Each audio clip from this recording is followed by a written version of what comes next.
हर खबर पर पैनी नजर, हर मुद्दे पर सटीक वार, यही है सिटी न्यूज की पहचान। जहाँ सच्चाई की आवाज दबाई जाती है, वहाँ सिटी न्यूज उठाता है सवाल। हर स्क्रीन पर, हर प्लेटफॉर्म पर हमारी मौजूदगी बोलती है। सिटी न्यूज हमेशा सच के साथ। नमस्कार, सिटी न्यूजच्या रात्री 10च्या बुलेटिनमध्ये प्रेक्षकांचं मनपूर्वक स्वागत। आज दिनांक 10 सप्टेंबर 2025 वार बुधवार। बातमीपत्राची सुरुवात करूया सुविचारमालेने। कुणालाही जिंकायचं असेल तर प्रेमाने जिंका, आजचा सुविचार आपण बघितला। आता बघूया बातमीपत्रातील ठळक बातम्या।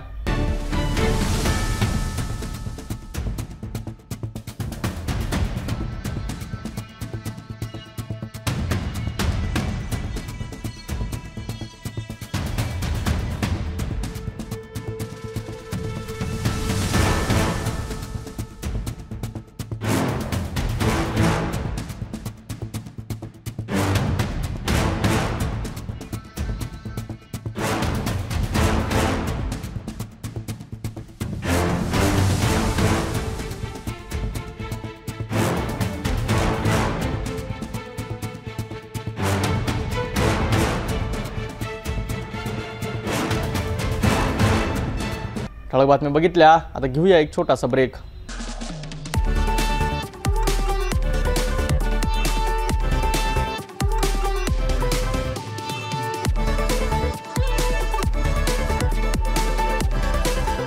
शादी और ब्याह की शुरुआत आराधना साड़ी के साथ। Aradhana wholesale shopping mall, L2 बीझलँड complex, Nandgaon Peth, Amravati, Jawahar road, Amravati. Break नंतर बघूया सविस्तर बातम्या। अमरावती शहरातील हमालपुरा परिसरात गणपती विसर्जन मिरवणुकीत एक धक्कादायक घटना घडली आहे। एका 19 वर्षीय तरुणावर चाकूने हल्ला करण्यात आला असून हल्ल्यात तो गंभीर जखमी झाला।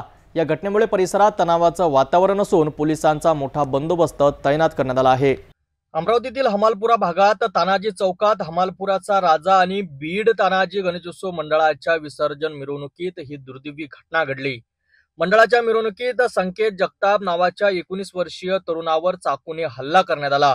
या हल्ल्यात संकेत गंभीर जखमी झाला असून त्याला तातडीने सावदेकर रुग्णालयात उपचारासाठी दाखल करण्यात आला आहे, जिथे त्याची प्रकृती गंभीर असल्याचं डॉक्टरांनी सांगितलं आहे। घटनेनंतर राजापेठ पोलिसांनी तातडीने गुन्हा दाखल केला आहे। सोनू आगाशे, पप्पू कुबडे आणि सूरज मोटे या आरोपींवर कलम 109, 115 आणि 3(5) अंतर्गत गुन्हा नोंदवण्यात आला आहे, परंतु अद्याप आरोपींना अटक न झाल्याने आज बीड तानाजी चौकात गणेश मंडळाचे कार्यकर्ते आणि जगताप कुटुंबियांनी ठिय्या आंदोलन केले। आंदोलकांनी आरोपींना तात्काळ अटक करण्याची मागणी केली आहे। या आंदोलनादरम्यान पोलीस उपायुक्त श्याम घुगे, सहाय्यक पोलीस आयुक्त संजय खताळे, राजापेठ पोलीस स्टेशनचे ठाणेदार पुनीत कुलट आणि सिटी कोतवालीचे ठाणेदार मनोहर कोटनाके घटनास्थळी उपस्थित होते। हमालपुरा परिसरातील संवेदनशील परिस्थिती लक्षात घेऊन आरसीपी पोलीस तुकडीही तैनात करण्यात आली आहे। स्वतः राजापेठचे ठाणेदार पुनीत कुलट यांनी बंदोबस्ताची जबाबदारी घेतली आहे। जखमी संकेतचे वडील यांनीही या घटनेबद्दल आपली बाजू मांडली आहे। ते मिरवणूक निघली होती, इकडं ते डीजे मध्ये नाचत होते, ते गुलाल उडवलं पोरांनी, ते कोणी उडवलं, काय उडवलं, कोणाचे भांडणं काय माहित नाही, त्याला ओढून नेलं तिकडं, चाकू मारले। ते 9:15 9:10 रात्री काही कारण नसताना त्या लहान मुलाला मारलं। ते नुसतं नाचायसाठी गेलं, काही विनाकारण म्हणजे त्याच्या अंगावर चाकूने घाव केले असे, आणि वाचवायला गेले त्यांनाही पण मारलं। आणि आम्ही म्हणजे नेहमीप्रमाणे लेकरं नाचतच होते, मग ते बंद केलं। त्यांना सांगायलाच गेले ते मुलं की तिकडनं जा म्हणून, तर त्यांच्यावर एकदम त्या माणसांनी हल्ला केला। काय मागणी की त्या आरोपींना लवकरात कडीची शिक्षा दिली पाहिजे। याच्या पुढे अशी घटना नाही होईल आणि त्यानंतर माझ्या मुलाला केसाला सुद्धा धक्का नाही लागला पाहिजे। तो तिथे गणपतीच्या आरती चालू करणार होतो, पोलिसांनी आम्हाला सहकार्य केलं की आरती चालू करा म्हणे। आम्ही आरती चालू करणार होती, एकतरच भांडणाचा आवाज आला। पाहतो काय तर तिकडे लहान भावाला माझ्या कोणीतरी ओढून नेल्यासारखं झालं गुलालामध्ये। त्याला पण माहित नाही, त्याला वाटलं की माझे मित्रच आहे का, कोणी मस्ती करत आहे का गुलाल खेळासाठी। त्याला तिकडे ओढून नेला, आमच्या चौकातून त्या चौकात नेला आणि त्याला डायरेक्ट चाकू मारून तो डायरेक्ट आला बेशुद्ध पडला। बस फक्त लवकरात लवकर आरोपींना तात्काळ अरेस्ट करा आणि जे काय आहे त्यांच्यावर कारवाई करा। सध्या परिसरात शांतता राखण्यासाठी पोलीस सतर्क आहेत। आरोपींना लवकरात लवकर अटक करून न्याय मिळेल अशी आशा जखमी तरुणाच्या कुटुंबियांनी व्यक्त केली आहे।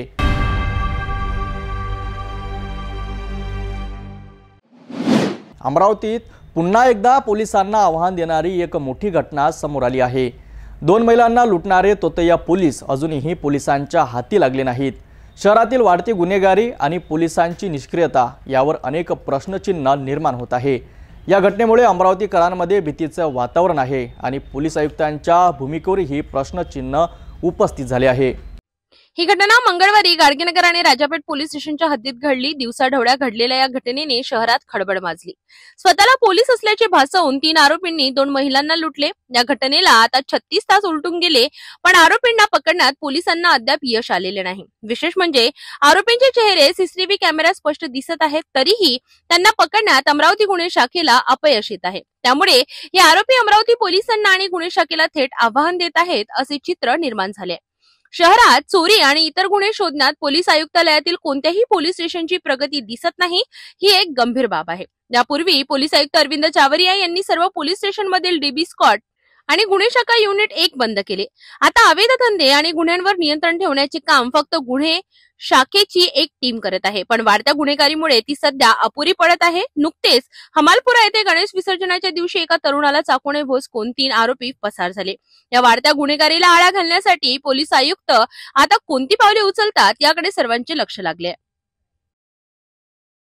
तर होती अमरावतीमधील ताज्या गुन्हेगारीची स्थिती। दिवसाढवळ्या महिलांना लुटणारे आरोपी खुलेआम फिरत असताना पोलीस यंत्रणा काय करत आहे, हा प्रश्न अमरावतीकर विचारत आहे।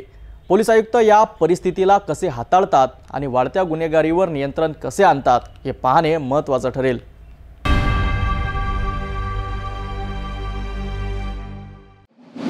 अमरावती बस स्थानकावर आज दुपारी घडला एक भन्नाट प्रकार। पती पत्नीच्या भांडणाने बस स्टँडवर चांगलाच गोंधळ उडवला। एवढंच नाही तर भांडणात तिसरा पडला भारी। ऑटो चालकांनी मध्यस्थी केली आणि त्यालाही बसल्या बुक्क्या। पण या सगळ्या गोंधळात राजापेठ ठाणेदार पुनीत कुलट यांनी शांततेत घेतले सूत्र हातात आणि सोडविला हा कौटुंबिक रणधुमाळीचा खेळ। अमरावती बस स्थानकाच्या बाहेर दुपारी 3 वाजताच्या सुमारास पती पत्नींमध्ये जोरदार वाद झाला। पाहता पाहता हा वाद इतका वाढला की पतीने पत्नीला लाथाबुक्क्यांनी बेधाम मारहाण केली। ही धक्कादायक घटना पाहून आसपास असलेल्या काही ऑटो चालकांनी धाव घेत पत्नीला वाचवण्याचा प्रयत्न केला, मात्र पतीने संतापाच्या भरात त्या ऑटो चालकांनाही मारहाण केली आणि थेट म्हणाला, माझ्या बायकोला मी काहीही करेन, तुम्ही मध्ये बोलणारे कोण। घटनास्थळी गोंधळ वाढत चालल्याने बस स्थानक परिसरात चांगलीच गर्दी झाली आणि वाहतुकीलाही अडथळा निर्माण झाला। दरम्यान राजापेठ पोलीस स्टेशनचे ठाणेदार पुनीत कुलट यांनी माहिती मिळताच हे तात्काळ घटनास्थळी दाखल झाले। त्यांनी पती पत्नीला शांत केले। ऑटो चालकांना घटनास्थळावरून बाजूला करून वाहतूक सुरळीत केली। पुनीत कुलट यांनी समुपदेशन करून पती पत्नीचा वाद मिटविण्यात महत्त्वाची भूमिका बजावली। या घटनेमुळे बस स्थानकावर मोठा गोंधळ होण्यापासून परिस्थिती नियंत्रणात आली। वो लेडीज को मार रहा था आदमी, मैंने जान तो बोला दादा जाऊ दे म्हणून कायले मारू राहिले ना, ते आमच्या अंगावर डायरेक्ट भिडून गेले, मारहाण केलं आम्हाला। पती पत्नीचा वाद आणि त्यात तिसऱ्याची मारहाण या घटनेमुळे बस स्थानकावर थोडा वेळ तणाव निर्माण झाला होता, पण राजापेठ ठाणेदार पुनीत कुलट यांच्या तात्काळ कारवाईने परिस्थिती हाताळली गेली आणि शांती पुन्हा प्रस्थापित झाली। अशा घटना घडल्यास नागरिकांनी त्वरित पोलिसांना माहिती द्यावी आणि स्वतःहून हिंसेस न पाडण्याचे आवाहन पोलिसांकडून करण्यात आले आहे।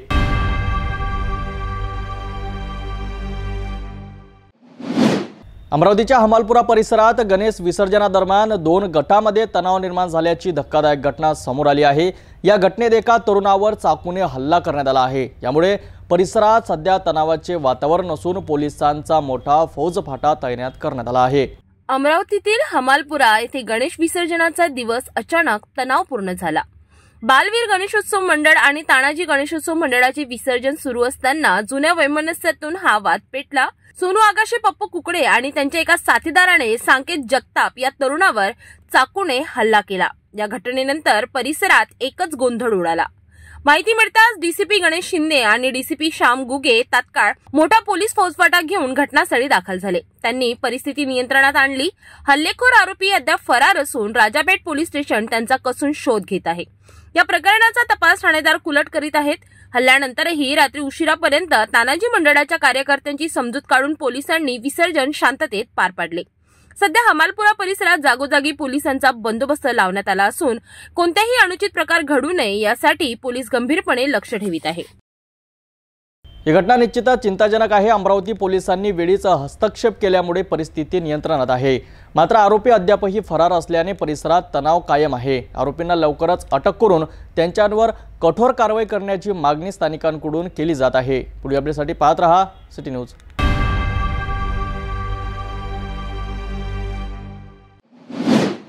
अमरावती शहरात सध्या वाहतूक व्यवस्थेची चांगलीच कोंडी झाली आहे.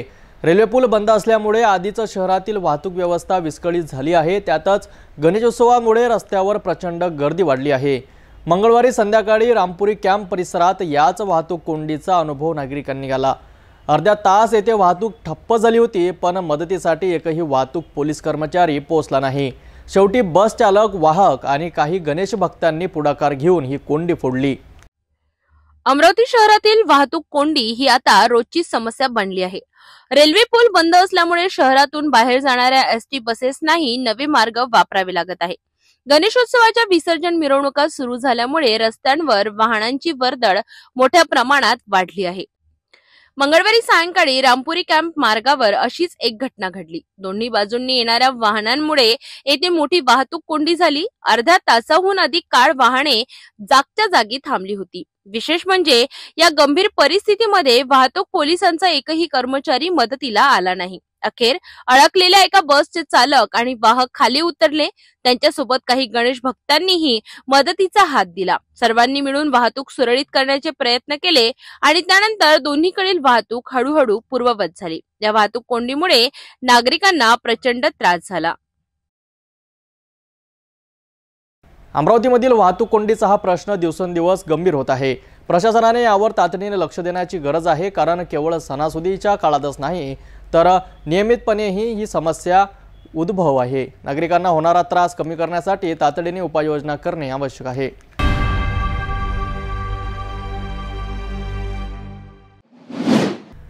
आज राज्यभर एकच विषय चर्चेत आहे, तो म्हणजे महाराष्ट्र जनसुरक्षा विधेयक 2024. लोकशाहीचे सर्व संकेत पायदळी तुडवून हे विधेयक मंजूर केल्याचा आरोप करत आज अनेक राजकीय पक्ष आणि संघटनांनी राज्य सरकारविरोधात तीव्र निदर्शने केली. विशेष म्हणजे अमरावतीमधील इरविन चौकात डावे पक्ष, काँग्रेस, उद्धव बाळासाहेब ठाकरे शिवसेना आणि शरद पवार गटाच्या राष्ट्रवादी काँग्रेसच्या कार्यकर्त्यांनी एकत्र येऊन या विधेयकाचा जोरदार निषेध केला. हे विधेयक जनतेच्या मूलभूत हक्कावर गदा आणणारे आणि असंविधानिक असल्याचा आरोप करत राज्यभर धरणे आणि निदर्शने करण्यात आली. महाराष्ट्र विधिमंडळाच्या दोन्ही सभागृहात बहुमताच्या जोरावर मंजूर झालेले महाराष्ट्र जनसुरक्षा विधेयक 2024 सध्या वादाच्या भोवऱ्यात सापडले आहे. हे विधेयक घटनाविरोधी आणि नागरिकांच्या संवैधानिक अधिकारांची पायमल्ली करणारे असल्याचा आरोप विरोधकांनी केलाय. याच पार्श्वभूमीवर राज्यभरात ठिकठिकाणी या विधेयकाविरोधात आंदोलने करण्यात आली. अमरावतीमधील इरविन चौकात डावे पक्ष, काँग्रेस, उद्धव बाळासाहेब ठाकरे शिवसेना आणि राष्ट्रवादी शरद पवार गट यांच्या कार्यकर्त्यांनी मोठ्या संख्येने एकत्र येत सरकारविरोधात घोषणाबाजी केली. या विधेयकासाठी राज्यभरातून तब्बल 12,750 हरकती आणि सूचना प्राप्त झाल्या होत्या. त्यापैकी 9,050 हरकती या विधेयकास विरोध करणाऱ्या होत्या. मात्र या सर्व हरकती आणि सूचनांना सरकारने दुर्लक्षित केल्याचा आरोप आंदोलकांनी केलाय. लोकशाहीच्या संकेतात डावलून हे जनविरोधी विधेयक मंजूर केल्याचा आरोप करत हे विधेयक तात्काळ मागे घेण्याची मागणी आंदोलकांनी केली आहे. हे विधेयक म्हणजे जनतेच्या मूलभूत हक्कांवर थेट हल्ला असून यामुळे भविष्यात अनेक अडचणी निर्माण होतील अशी भीती व्यक्त केली जात आहे. त्यामध्ये डावे पक्ष, शिवसेना, उभाटा, काँग्रेस, राष्ट्रवादी अनेक पक्ष याच्यात अनेक संघटना त्यामध्ये आहे. विधायक हे यांनी आता सध्या राज्यपालाकडे थांबलेला आहे. त्याच्या विरोधात पूर्ण महाराष्ट्रभर नव्हे तर देशात सगळे लोक रस्त्यावर उतरलेले आहेत. हे विधायक घातक लोकांच्या हिताचं नसल्यामुळे पूर्ण जनता रस्त्यावर सध्याची परिस्थिती आलेली आहे. जनसुरक्षा विधेयक सरकारने राज्यपाल आणि राष्ट्रपतीकडे सहीसाठी पाठवलेलं आहे. अजून त्यावर सही झालेली नाहीत आणि त्यामुळे ते कायद्यामध्ये रूपांतरित होत झालेले नाहीत. सरकारला असं का वाटते आहे की या देशामध्ये जनसुरक्षा विधेयक लागू झालं पाहिजे, कायदा झाला पाहिजे. सरकार एक या विधेयकाला गोंडस नाव देत आहेत. या देशातला नक्षलवाद असतील, आतंकवाद असतील, आणखी दहशतवाद असतील, ते संपुष्टात आणण्यासाठी आम्ही हे विशेष जनसुरक्षा विधेयक आणून त्याचं कायद्यामध्ये रूपांतर करायचं आहे आणि हे संपुष्टात आणायचं आहे. दहशतवाद, आतंकवाद, नक्षलवाद संपुष्टात आला पाहिजे, याला कोणाचाही विरोध नाही. परंतु या विधेयकामध्ये नक्षलवादाचं नाव कुठेही समाविष्ट झालेलं नाही. त्याच्यामध्ये कलम नंबर 17 आहे, त्या असं सांगताय की संशयावरून आम्ही कोणत्याही व्यक्तीवरती कारवाई करू शकतो, असं ते कलम सांगते. म्हणजे एखाद्या व्यक्तीला शेतकरी आहेत, शेतकऱ्यांवरती अन्याय झाला आहे आणि अन्यायाच्या विरुद्ध न्याय मागण्यासाठी जर ते रस्त्यावर येत असतील तर कलम 17 नुसार ते रस्त्यावर येऊन न्याय मागणे हे गुन्हा ठरते आणि त्या गुन्ह्याच्या विरुद्ध कुठेही अपिलात त्याला जाता येत नाही. अशा प्रकारचं हुकुमशाही पद्धतीने अंमलात आणलं गेलेलं जनसुरक्षा विधेयक आहे आणि म्हणून जनसुरक्षा विधेयकाच्या माध्यमातून घटनादत्त अधिकार, लोकशाही हक्क नाकारणारं बिल आहे. जनसुरक्षा विधेयकावरून राज्यात सध्या राजकीय वातावरण चांगलेच तापले आहे. विरोधकांनी हे विधेयक असंविधानिक आणि जनविरोधी असल्याचे म्हटले आहे. यावर सरकार काय भूमिका घेतं हे पाहणं महत्त्वाचं ठरेल.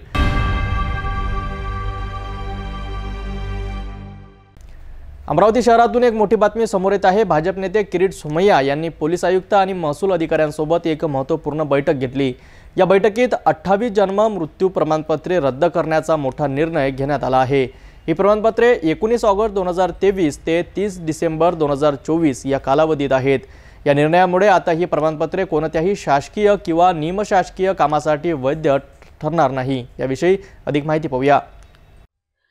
अमरावतीमध्ये भाजप नेते किरीट सोमय्या यांनी पोलीस आयुक्त अरविंद चावरिया आणि इतर महसूल अधिकाऱ्यांसोबत संयुक्त बैठक घेतली. या बैठकीचा मुख्य उद्देश 28 बनावट जन्म आणि मृत्यू प्रमाणपत्रांवर कारवाई करणे हा होता. 19 ऑगस्ट 2023 ते 30 डिसेंबर 2024 या कालावधीत जारी करण्यात आलेली ही सर्व प्रमाणपत्रे रद्द करण्याचे आदेश नगरपंचायत, नगर परिषद आणि महानगरपालिकांना देण्यात आले आहेत. सोमय्या यांनी सांगितले की ही प्रमाणपत्रे बनावट असल्याचा संशय होता आणि त्याची सखोल चौकशी करण्यात आली. चौकशीनंतर ही प्रमाणपत्रे कोणत्याही शासकीय किंवा निमशासकीय कामांसाठी वापरता येणार नाहीत असे स्पष्ट करण्यात आले आहे. या निर्णयामुळे बनावट कागदपत्रे वापरणाऱ्यांवर कायदेशीर कारवाईचा बडगा उगारला जाईल असा इशाराही त्यांनी दिलाय. की यातना अनेक लोक सापडत नाहीये. महापालिकेने सांगितलं 331 लोक ज्यांना प्रमाणपत्र दिले आहेत ते त्या पत्त्यावर नाही आहे.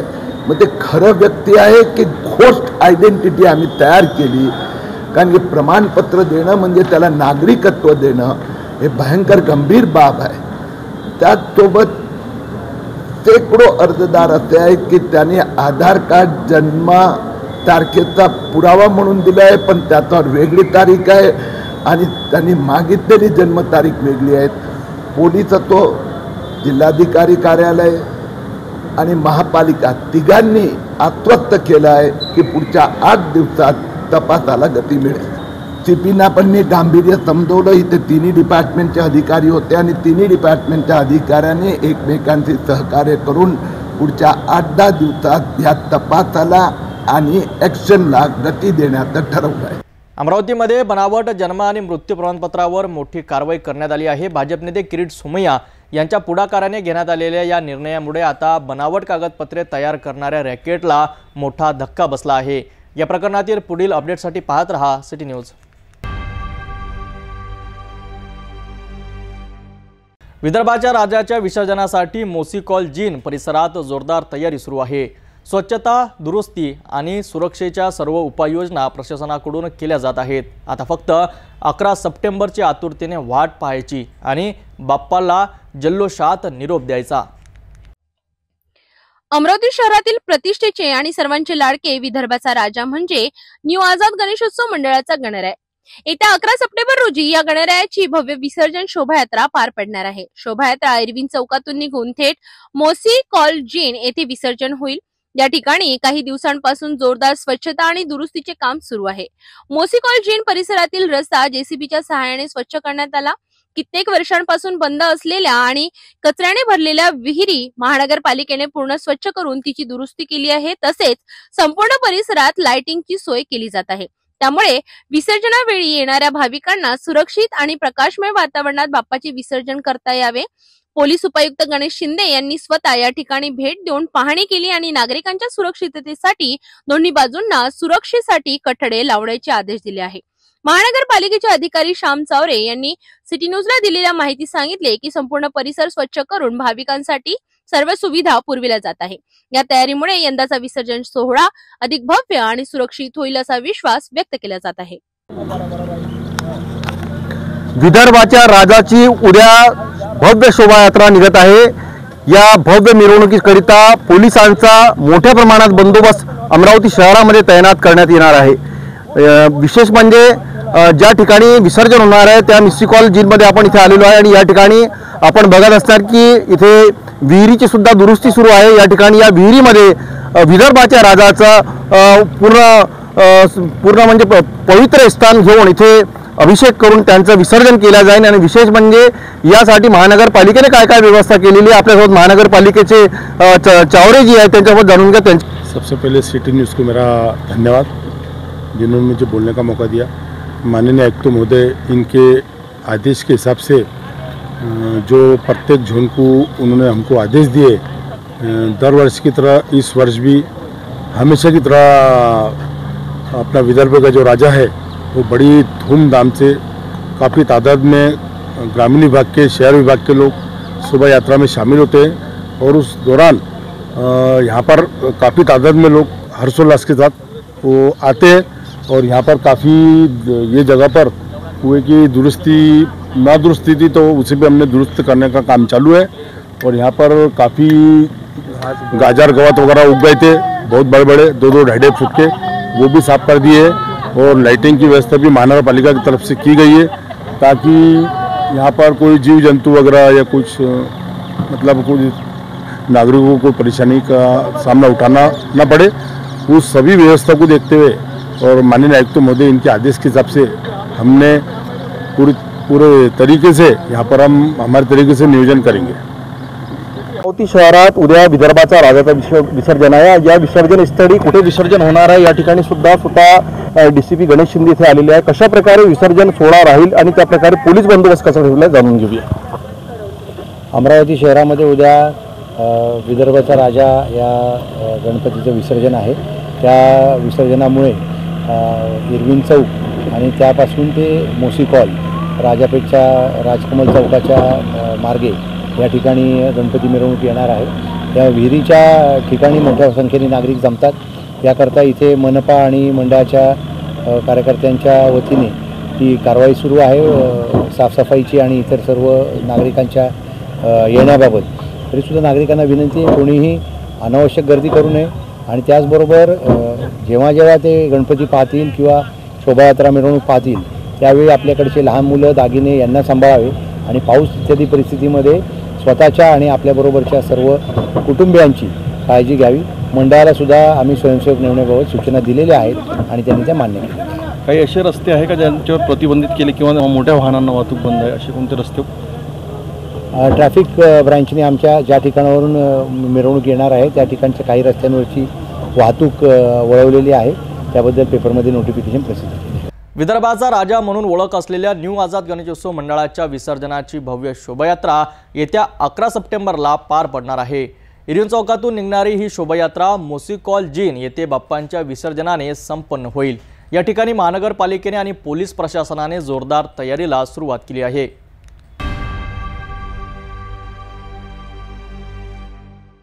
अमरावती जिल्ह्यात पोलिसांनी एक मोठी कामगिरी बजावली आहे। चांदूर रेल्वे येथे पेट्रोल पंप मालकाकडून रोख रक्कम लुटणाऱ्या आरोपींना अवघ्या 12 तासात अटक करण्यात आली आहे। हा थरार नेमका कसा घडला आणि पोलिसांनी आरोपींना कसे पकडले याबद्दल सविस्तर माहिती पाहूया। 9 सप्टेंबर 2025 रोजी चांदूर रेल्वे येथील 75 वर्षीय पेट्रोल पंप मालक चंपालाल अग्रवाल यांनी पोलीस ठाण्यात तक्रार दाखल केली होती। त्यांच्या म्हणण्यानुसार त्यांच्या दोन्ही पेट्रोल पंपाची सुमारे 2,81,998 रुपये रोख रक्कम एका पिशवीत होती। ही पिशवी त्यांनी आपल्या गाडीत ठेवली आणि जिजामाता कॉलनी येथील त्यांच्या घरी घेऊन गेले। जेव्हा ते गाडीतून उतरले आणि पैशांची पिशवी हातात घेतली तेव्हा तोंडाला पांढरे आणि लाल कपडे बांधलेल्या 3 अज्ञात व्यक्तींनी मोटरसायकलवरून येऊन त्यांना धक्काबुक्की केली। त्यांनी अग्रवाल यांच्या हातातील पैशांची पिशवी हिसकावून घेतली आणि धामणगाव रेल्वेच्या दिशेने पळून गेले। पोलिसांनी तात्काळ गुन्हा दाखल करून तपास सुरू केला। स्थानिक गुन्हे शाखा आणि चांदूर रेल्वे पोलिसांनी संयुक्तपणे तपास करत असताना त्यांना अग्रवाल पेट्रोल पंपाजवळ काम करणाऱ्या रोशन उर्फ राम चव्हाणवर संशय आला। त्याला ताब्यात घेऊन चौकशी केली असता त्यांनी सर्व माहिती दिली। रोशनने त्याच्या साथीदार शुभम पवार याला पेट्रोल पंप मालक कधी आणि कसे पैसे घेऊन जातात याची माहिती दिली होती। त्यानंतर शुभम पवारने त्याच्या 2 साथीदारांना सोबत घेऊन अग्रवाल यांच्यावर पाळत ठेवली आणि योग्य संधी पाहून त्यांच्याकडून पैसे लुटले। या घटनेनंतर पोलिसांनी तात्काळ कारवाई करत 2 आरोपींना अटक केली। यात रोशन उर्फ राम चव्हाण वय वर्ष 18 आणि शुभम गोपाल पवार वय वर्ष 22 यांचा समावेश आहे। पोलिसांनी त्यांच्याकडून लुटलेली रक्कमही जप्त केली। आता उर्वरित 2 आरोपींचा शोध घेण्यासाठी पोलीस पथके रवाना झाली आहेत। पोलीस अधीक्षक विशाल आनंद यांच्या मार्गदर्शनाखाली ही कार्यवाही करण्यात आली। तर अशा प्रकारे पोलिसांनी तातडीने तपास करत या गुन्ह्याचा उलगडा केला आणि 2 आरोपींना अटक केली। पेट्रोल पंप कर्मचाऱ्यांनीच दिलेल्या माहितीमुळे हा दरोडा टाकण्यात आला होता। पोलीस आता उर्वरित फरार आरोपींचा शोध घेत आहेत। दर्यापूर तालुक्यातून एक मोठी बातमी समोर येत आहे। जनसुरक्षा विधेयकाचा निषेध करण्यासाठी आज दर्यापूर येथे काँग्रेस कमिटीने तीव्र आंदोलन केले। या आंदोलनामध्ये तहसीलदारांना निवेदन देखील सादर करण्यात आले। अधिक माहितीसाठी पाहूया सविस्तर रिपोर्ट। जनसुरक्षा विधेयक लागू होऊ नये यासाठी महाराष्ट्रभर महाविकास आघाडीकडून निषेध केला जात आहे। त्याचाच एक भाग म्हणून आज दर्यापूर येथे तालुका काँग्रेस कमिटीने शिवाजी चौकात तीव्र आंदोलन केले। सुधाकर पाटील भारसाकडे यांच्या नेतृत्वाखाली आंदोलन करण्यात आले। हा कायदा सामान्य लोकांसाठी जाचक ठरू शकतो अशी भूमिका यावेळी आंदोलकांनी मांडली आहे। सरकारच्या विरोधात जोरदार घोषणाबाजी करण्यात आली। त्यानंतर काँग्रेसचे सर्व पदाधिकारी आणि कार्यकर्ते यांनी दर्यापूर तहसील कार्यालयात जाऊन तहसीलदार यांना निवेदन दिले। यावेळी जिल्हा काँग्रेस कमिटीचे पदाधिकारी संजू भाऊ बेलोरकर, कृषी उत्पन्न बाजार समितीचे सभापती सुनील पाटील गावंडे, ईश्वरजी बुंदिले, कृषी उत्पन्न बाजार समितीचे संचालक, खरेदी विक्रीचे अध्यक्ष, उपाध्यक्ष आणि संचालक मंडळ उपस्थित होते। तसेच दर्यापूर नगर परिषदेचे माजी नगरसेवक, काँग्रेसचे पदाधिकारी आणि कार्यकर्ते मोठ्या संख्येने या आंदोलनात सहभागी झाले होते। मी सुधाकर पाटील भारसाकडे, अध्यक्ष दर्यापूर तालुका काँग्रेस कमिटी।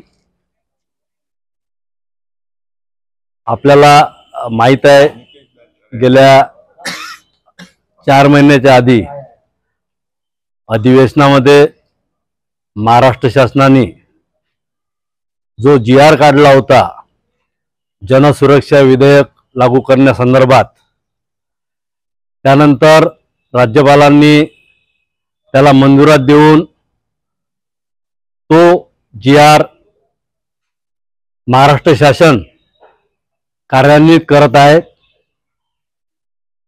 तो कायदा प्रचलित जर झाला तर आज जे आम्ही आंदोलन करत आहे उद्या हा अधिकार सुद्धा आम्हाला राहणार नाही।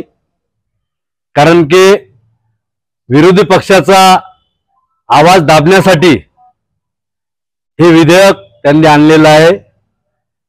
उद्या तुमच्यावर जर अन्याय झाला तर एकमेव आपल्याला पर्याय असतो तो म्हणजे आंदोलन करण्याचा। परंतु या विधेयकामुळे तो अधिकार आपला हिरावून घेतला जाणार आहे। मग जनसामान्य लोकांचे प्रश्न जर सोडवायचे असले तर त्यासाठी जर आंदोलन करायचं काम पडलं तर ते करता येणार नाही। जनसुरक्षा विधेयकावरून राज्यात सुरू असलेला हा संघर्ष पाहता येत्या काळात या मुद्द्यावरून राजकारण अधिक तापण्याची शक्यता आहे। यावर सरकार काय भूमिका घेते हे पाहणं महत्त्वाचं ठरेल।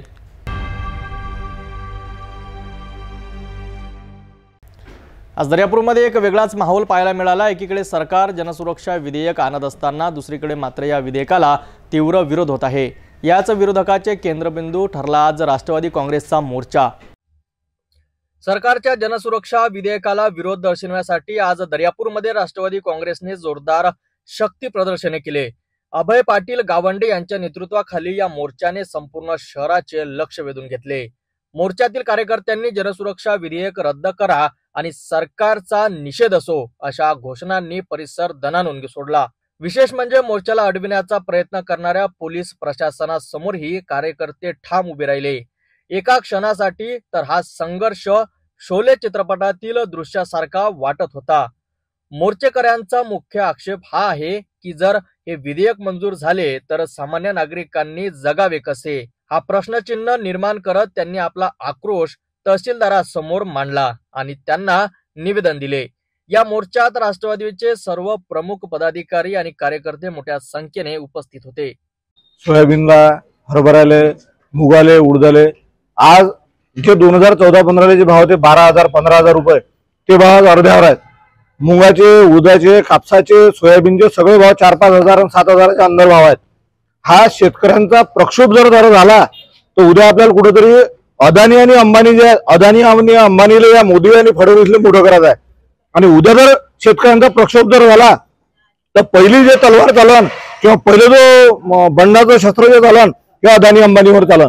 म्हणून या मोठ्या मोठ्या उद्योगपतीला फक्त त्यांना सेफ करण्यासाठी हे जनसुरक्षा विधेयक यांनी या बीजेपी सरकारनं सुरू केलेलं आहे आणि याच्यावर राष्ट्रपती आणि राज्यपालाची जर सही झाली तर कुणालाही एखादं आंदोलन पाण्यासाठी जर एखादं आंदोलन करायला गेला, विजेसाठी एखादं आंदोलन करायला गेला, कापसाच्या भावासाठी आंदोलन करायला गेला, सोयाबीनच्या भावासाठी आंदोलन करायला गेला त्याला पोलीस लोक उचलून बिलकुल जेलमध्ये टाकून देतील असं या आंदोलनाचं स्वरूप आहे। त्याच्यामुळे हा कायदा कदापि आपल्या महाराष्ट्रात लागू होऊ नये अशी सर्व पक्षाची, काँग्रेस असेल, राष्ट्रवादी असेल, भारतीय कम्युनिस्ट पक्ष असेल आणि जेवढे काही परिवर्तनवादी संघटना आहेत त्या सगळ्यांची अपेक्षा आहे की हे बिल आपल्या इथं पारित व्हायला नको। राज्यपालाची जी सही आहे राज्यपालांनी सुद्धा याच्यावर सही करू नये आणि हे जे गळचेपी होत आहे स्वातंत्र्याची, हे स्वातंत्र्याची गळचेपी होऊ नये आणि लोकशाहीची गळचेपी होऊ नये अशी आमची सर्व महाविकास आघाडीच्या पक्षांची जे काही मूड बांधलेली आहे ही सगळ्यांची हीच इच्छा आहे। कुठेतरी लोकशाही खतम होत आहे असं पाहायला मिळत आहे। बिलकुल ना, म्हणजे आज आम्ही तहसील कार्यालयामध्ये घुसत असताना सरकारच्या विरोधात जेव्हा आम्ही घोषणा देतो तर आम्हाला पोलीस बंदूक घेऊन ओढून राहिली इथं। म्हणजे उद्या जर बिल पास जर झालं तर आम्हाला बिलकुल डायरेक्ट जेलमध्ये टाकून देतील। या संदर्भात आम्ही लोकशाहीची गळचेपी रोखण्यासाठी इंग्रजांच्या सरकारपेक्षाही बेकार सरकार आलेलं आहे। म्हणजे शेतकऱ्याला भाव नाही, शेतमजुराला आज काम नाही, जे निराधारचे पैसे आहेत तेही शेतकऱ्याला काही मजुराला भेटून नाही राहिले। असं जर झालं तर उद्या श्रीलंकेसारखी, नेपाळसारखी परिस्थिती भारतामध्ये निर्माण होऊ शकते। दर्यापूरमधील आजचा या मोर्चाने हे स्पष्ट केले की जनसुरक्षा विधेयकावरून सरकार आणि विरोधक याच्यातील संघर्ष आणखी वाढणार आहे। राष्ट्रवादी काँग्रेसने आज दिलेला इशारा हा केवळ दर्यापूर पुरता मर्यादित नसून तो संपूर्ण महाराष्ट्रातील त्यांच्या भूमिकेचे प्रतिबिंब आहे। आता सरकार या विरोधकाला काय कसे तोंड देते हे पाहणे महत्त्वाचे ठरेल। जनसुरक्षा विधेयकाविरोधात महाराष्ट्रातील आंदोलन तीव्र होत आहे। शिवसेना उद्धव बाळासाहेब ठाकरे पक्षाने हे विधेयक रद्द करण्याची मागणी केली आहे। या संदर्भात दर्यापूर येथे युवा सेना जिल्हाप्रमुख अंकुश पाटील आवडकर यांच्या नेतृत्वाखाली उपविभागीय अधिकाऱ्यांना निवेदन सादर करण्यात आले। या आंदोलनाची सविस्तर माहिती पाहूया। दर्यापूरमध्ये शिवसेना उद्धव बाळासाहेब ठाकरे पक्षाने जनसुरक्षा विधेयकाविरोधात जोरदार निदर्शने केले। पक्षाचे प्रमुख उद्धव बाळासाहेब ठाकरे यांच्या आदेशानुसार हे विधेयक त्वरित रद्द करण्यात यावे अशी मागणी करण्यात आली आहे। युवासेना जिल्हाप्रमुख अंकुश पाटील कवडकर यांच्या नेतृत्वाखाली एक निवेदन उपविभागीय अधिकारी दर्यापूर यांना सादर करण्यात आले। हे निवेदन राष्ट्रपती महोदयापर्यंत पोहोचविण्याची विनंती यावेळी करण्यात आली आहे। निवेदन सादर करताना शिवसैनिकांनी तहसील आणि उपविभागीय कार्यालय परिसरात जनसुरक्षा विधेयक रद्द करा अशा घोषणांनी परिसर दणाणून सोडला। आमच्या पक्षप्रमुख उद्धवसाहेब ठाकरे यांच्या आदेशानुसार संपूर्ण महाराष्ट्रात प्रत्येक जिल्हा पातळीवर, प्रत्येक तालुका स्तरावर, प्रत्येक गाव स्तरावर जनसुविधा विधेयकाच्या निषेधार्थ आम्ही आंदोलन केलेलं आहे। त्याच पार्श्वभूमीवर आज आम्ही दर्यापूरमध्ये दर्यापूर तहसील येथे SDO कार्यालयात SDO साहेबांना निवेदन देऊन आंदोलन केले। यावेळेस आमचे सर्व पदाधिकारी उपस्थित आहेत। शिवसेना उद्धव बाळासाहेब ठाकरे पक्ष या विधेयकाचा तीव्र विरोध करत असून पुढील काळातही असे आंदोलन करतच राहू असा इशारा यावेळी देण्यात आला आहे। महाराष्ट्रात सध्या गाजत असलेल्या एका महत्त्वाच्या मुद्द्यावर आज आपण बोलणार आहोत। महाराष्ट्र विशेष जनसुरक्षा विधेयक 2024 जे सध्या राष्ट्रपतीकडे मंजुरीसाठी पाठविण्यात आलं आहे, त्याविरोधात राज्यभर आंदोलन सुरू आहे। याच आंदोलनाचा एक भाग म्हणून धामणगाव रेल्वे येथे महाविकास आघाडीच्या घटक पक्षांनी तहसील कार्यालयासमोर धरणे आणि निषेध आंदोलन केले। महाराष्ट्रात विशेष जनसुरक्षा विधेयक 2024 विरोधात जनक्षोभ वाढत आहे। महाविकास आघाडीतील घटक पक्षांनी या विधेयकाला जनविरोधी ठरवलं असून ते रद्द करण्यासाठी मागणी केली जात आहे। या मागणीसाठी राज्यस्तरीय जनसुरक्षा विधेयक विरोधी कृती समितीच्या माध्यमातून धामणगाव रेल्वे येथील तहसील कार्यालयावर धरणे आणि निषेध आंदोलन करण्यात आले। यावेळी विधेयकाविरोधात जोरदार घोषणाबाजी करण्यात आली। आंदोलकांनी तहसीलदार यांच्या मार्फत राष्ट्रपतींना एक निवेदन पाठवून हे विधेयक कायद्याअंतर्गत रूपांतरित होऊ नये अशी मागणी केली आहे।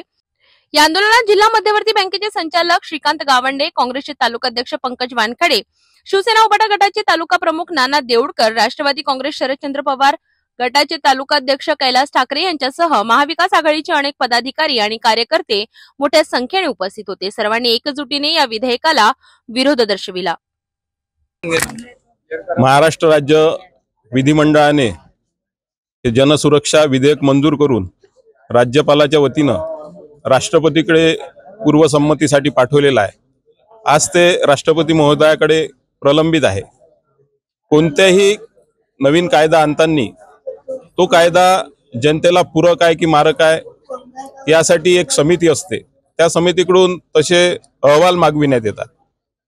त्याच्यामुळे हा कायदा जनतेला पूरक आहे असं कुठेही नाही, सर्वीकडे या कायद्याचा विरोध होत आहे। कारण हा कायदा बाबासाहेब आंबेडकरांनी दिलेल्या घटनेला पायदळी तुडविण्याचं या कायद्याने पायदळी तुडविला जाणार आहे।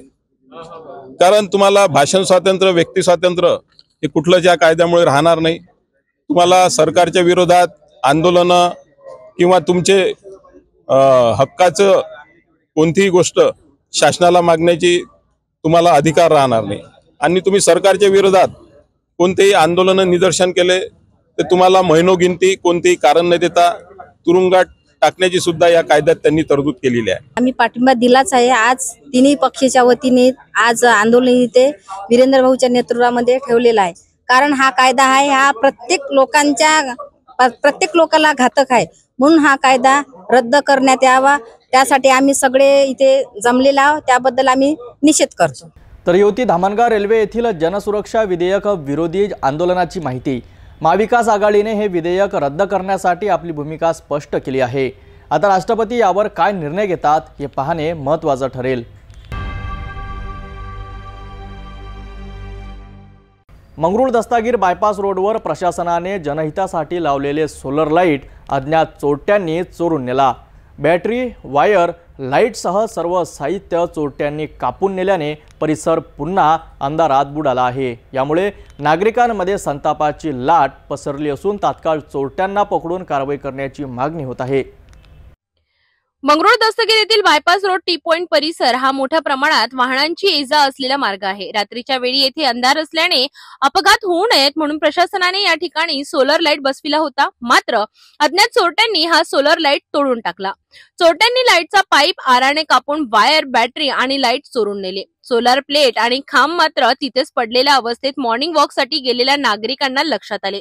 या घटनेची माहिती मिळताच नागरिकांनी प्रसारमाध्यमांशी संपर्क साधून संताप व्यक्त केला। जनहितासाठी बसवलेले लाईट चोरट्यांनी उखडल्याने परिसरात पुन्हा अंधारात गेल्याचे चित्र निर्माण झाले आहे। त्यामुळे अपघाताची शक्यता आणखी वाढली असून नागरिकांनी पोलिसांनी तात्काळ चोरट्यांना शोधून कडक कारवाई करण्याची मागणी केली आहे। हे रात्रीला अज्ञात चोरट्यांनी चोरून नेलेला आहे आणि पोल खाली पाडून त्याची बॅटरी आणि केबल पूर्ण चोरून नेलेला आहे। आणि दुसरी गोष्ट अशी आहे की इथे इथून वर्दळ जास्त असल्यामुळे येणाऱ्या व्यक्ती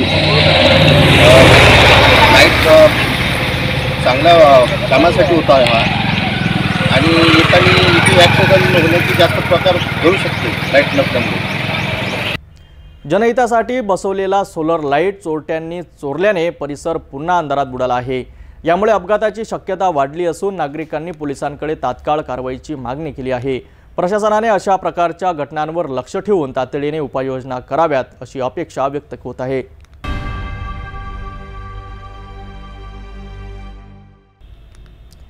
सरकारने ग्रामीण भागात मृदा चाचणी प्रयोगशाळा स्थापन करण्यासाठी अर्ज मागविले आहेत। या योजनेचा उद्देश शेतकऱ्यांच्या जमिनीची तपासणी करून त्यांना योग्य मार्गदर्शन करणे हा आहे। चला या संबंधित सविस्तर माहिती पाहूया। यवतमाळ जिल्ह्यात कृषी विभागाकडून मृद चाचणी प्रयोगशाळा स्थापन करण्यासाठी अर्ज मागविण्यात आले। राष्ट्रीय कृषी विकास योजनेअंतर्गत सन 2025-26 या वर्षासाठी 10,80,000 मृद नमुन्यांची तपासणी करण्याचे उद्दिष्ट ठेवण्यात आले। यामध्ये 2,22,000 नमुने ग्रामस्तरीय प्रयोगशाळांद्वारे तपासले जातील। या योजनेनुसार यवतमाळ जिल्ह्यातील 15 नवीन प्रयोगशाळा उभारण्याचे लक्ष्य निश्चित करण्यात आले आहे।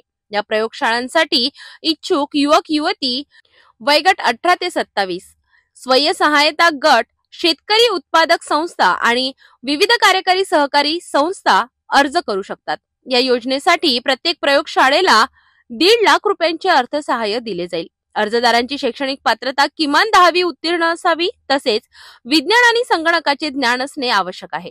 अर्जासोबत आवश्यक कागदपत्रे जसे की आधार कार्ड आणि पॅन कार्ड जोडावे लागतील। इच्छुकांनी आपले अर्ज 12 सप्टेंबर पर्यंत संबंधित तालुका कृषी अधिकारी कार्यालयात सादर करायचे आहेत। तर ही होती महत्त्वपूर्ण माहिती। ग्रामीण भागात कृषी क्षेत्राला बळकटी देणाऱ्या या उपक्रमामुळे अनेक तरुणांना रोजगार तर मिळेलच, पण त्यासोबतच शेतकऱ्यांनाही त्यांच्या जमिनीची योग्य माहिती मिळेल। ही योजना कृषी विकासाला नक्कीच चालना देईल।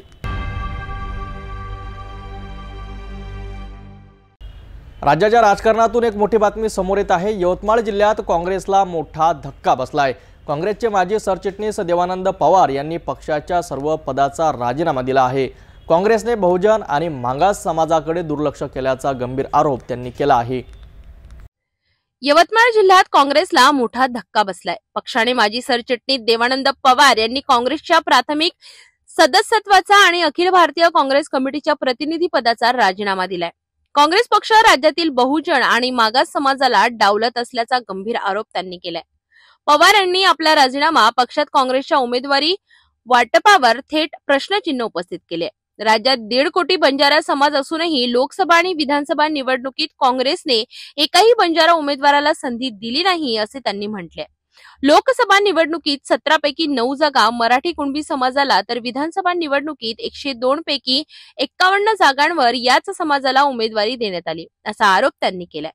पवार यांनी काँग्रेसमधील अंतर्गत हुकुमशाही आणि गटबाजीवरही टीका केली आहे। पक्षात सामाजिक न्यायाच्या फक्त गोष्टी होतात, पण प्रत्यक्षात बहुजनांच्या नेतृत्वांना पद्धतशीरपणे दडपले जाते असेही त्यांनी म्हटले। हे सर्व पाहता काँग्रेस हा आता मागासवर्गीय व बहुजनांचा पक्ष राहिला नाही असे सांगत त्यांनी जड अंतःकरणाने राजीनामा देत असल्याची घोषणा केली। राजीनामा का देत आहे याचाही उल्लेख आपल्या पुढे होणं खूप गरजेचं आहे। मी ज्या पक्षात अतिशय महत्त्वाच्या पदावर काम केलं, राज्याच्या संघटन आणि प्रशासन पदाची, सरचिटणीस पदाची माझ्याकडे जबाबदारी होती। म्हणजे अध्यक्षाच्या नंतरचं पद प्रशासन आणि संघटन असते आणि ते पद मी सांभाळलं। पण मी त्या ठिकाणी काम करत असताना जे अनुभव पक्षामध्ये आले, सामाजिक न्यायाच्या गोष्टी करतात, त्यांनी सामाजिक न्याय यात्राही काढली, पण सामाजिक न्याय यात्रा काढून किंवा गोष्टी काढून सामाजिक न्याय मिळत नसतो, तर तो द्यावा लागतो। आणि काँग्रेसमध्ये कुठेही सामाजिक न्याय होत आहे असं आम्हाला दिसून येत नाही। लोकसभा आणि विधानसभेच्या ज्या निवडणुका झाल्या किंवा अलीकडेच प्रदेशची जी कार्यकारिणी जाहीर झाली, या साऱ्या याद्यांवर जर आपण लक्ष घातलं तर एक लक्षात येईल की यामध्ये विशिष्ट जातीच्याच लोकांना काँग्रेसमध्ये पूर्णतः झुकतं माप आहे। झुकतं माप आहे म्हणण्यापेक्षा पूर्ण काँग्रेसच विशिष्ट लोकांच्या हातात आहे। तर काँग्रेसमधील हा अंतर्गत वाद आणि एक मोठ्या नेत्याचा राजीनामा येणाऱ्या काळात पक्षासाठी अडचणी निर्माण करू शकतो, हे नक्कीच। पुढील घडामोडीवर आमचे लक्ष असेल, तोपर्यंत पाहत रहा सिटी न्यूज। अकोल्यामध्ये मोठा अनर्थ टळला आहे। शहरातील रामदासपेठ परिसरातील देशमुख सुपर स्पेशालिटी हॉस्पिटलच्या पार्किंगमध्ये उभी असलेल्या कारला अचानक भीषण आग लागली। क्षणार्धात गाडी धगधग जळून खाक झाली। मात्र वेळेवर शिताफीने गाडी बाहेर काढल्याने इतर वाहनांना मोठ्या दुर्घटनेपासून वाचविले। घटनास्थळी काही काळ गोंधळ उडाला होता। अकोला रामदासपेठ पोलीस ठाण्याच्या हद्दीत येणाऱ्या देशमुख सुपर स्पेशालिटी हॉस्पिटलच्या पार्किंगमध्ये नेहमीप्रमाणे गाड्या उभ्या होत्या। त्याच वेळी एका 4 चाकी वाहनातून अचानक धूर निघू लागला आणि पाहता पाहता त्याला भीषण आग लागली। घाबरलेल्या लोकांनी तातडीने गाडी बाहेर रस्त्यावर काढली आणि इतर गाड्यांना सुरक्षित केले। प्रत्यक्षदर्शींनी सांगितले की गाडी बाहेर आणताच ती अक्षरशः धगधगून जळू लागली आणि काही वेळातच पूर्ण खाक झाली। घटनेची माहिती मिळताच फायर ब्रिगेड आणि पोलीस तातडीने घटनास्थळी दाखल झाले। अग्निशमन दलाने पाणी टाकून आगीवर नियंत्रण मिळविले। मात्र त्यावेळेपर्यंत कार पूर्णतः जळून खाक झाली होती। पोलिसांच्या प्राथमिक तपासात तीव्र उष्णता आणि उमस यामुळे वाहनांच्या वायरिंग मध्ये शॉर्ट सर्किट होऊन ही आग लागल्याची शक्यता वर्तविण्यात आली आहे। या घटनेनंतर काही वेळ परिसरात प्रचंड गोंधळाचे वातावरण होते। पोलिसांनी घटनेचा पंचनामा करून तपास सुरू केलाय।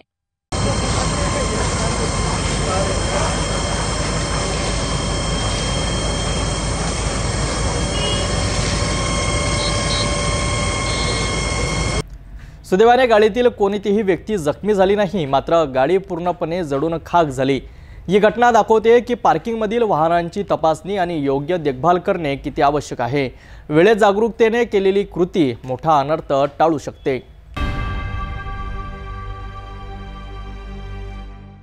भेटूया एका छोट्याशा विश्रांतीनंतर।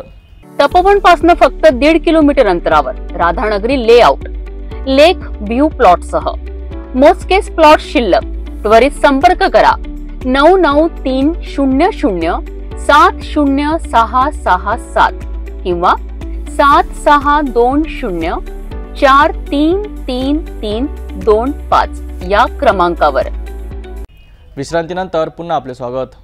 अकोल्याच्या शिवापूर शिवारात तब्बल 10 फूट लांबीचा अजगर पाहायला मिळाला आणि अजगराला गावकऱ्यांच्या जागृतीमुळे मिळालं जीवनदान। ही घटना आज सकाळी 10 वाजता घडली। पावसाळ्यात जंगलातून वाहून आलेले वन्यजीव शेतशिवारात दिसत असतात। मात्र इतक्या मोठ्या अजगराचं दर्शन गावकऱ्यांसाठी मोठं आश्चर्य ठरलं। अकोल्याजवळील शिवाणूर येथे गावकऱ्यांना अचानक 10 फूट लांबीचा अजगर दिसून आला। परमेश्वर ढोरे यांनी तात्काळ सर्पमित्र तथा मानद वन्यजीव रक्षक बाळ काळणे यांना कळविले। बाळ काळणे व सर्पमित्र संतोष वाकोडे तात्काळ घटनास्थळी दाखल झाले। गवताच्या रंगाशी साम्य असल्यामुळे अजगर शोधणे कठीण होतं, पण अनुभवाच्या जोरावर काळणे यांनी सावधगिरी बाळगत अजगर पकडला। संतोष वाकोडे यांनीही या मोहिमेत मोलाची मदत केली। अजगराला सुरक्षितपणे पोत्यात टाकण्यात आले। गावकऱ्यांनी सांगितले की गेल्या 50 वर्षात प्रथमतः इतका मोठा अजगर त्यांच्या शेत शिवारात दिसला। पूर आणि पावसामुळे जंगलातून नाल्याच्या पाण्याबरोबर हे अजगर शेत शिवारात येतात। बाळ काळणे यांनी गावकऱ्यांना अजगराचं महत्त्व समजावून सांगितलं। त्यांनी सांगितलं की अजगर माकडे, हरिण आणि रानडुकरांची संख्या नियंत्रित ठेवतो आणि तो स्वतःहून मानवावर हल्ला करीत नाही। अजगर दिसल्यास गावकऱ्यांनी घाबरून न जाता वन विभाग आणि सर्पमित्रांना कळवावं, त्यामुळे अजगर सुरक्षितपणे जंगलात सोडता येतो। वन्यजीव वाचवणे हे प्रत्येक नागरिकांचं कर्तव्य असल्याचं त्यांनी नमूद केलं। बाळ काळणे यांनी आतापर्यंत तब्बल 65च्या वर अजगर सुरक्षित पकडून वन विभागाच्या मदतीने जंगलात सोडले आहेत। आरएफओ विश्वास थोरात, वनपाल गजानन गायकवाड आणि रेस्क्यू इन्चार्ज गजानन इंगळे यांच्या उपस्थितीत हा अजगर सुरक्षित स्थळी सोडण्यात आला। वन्यजीव आणि माणूस याचं नातं जपणं ही आजच्या काळाची गरज आहे। शिवापूर शिवारातील या 10 फूट अजगराला गावकऱ्यांनी जीवनदान देत एक आदर्श घालून दिला आहे। तुम्हालाही जर असं काही दृश्य दिसलं तर ताबडतोब वन विभाग किंवा सर्पमित्रांना कळवा, कारण वन्यजीव वाचवणं हे सगळ्यांचंच कर्तव्य आहे।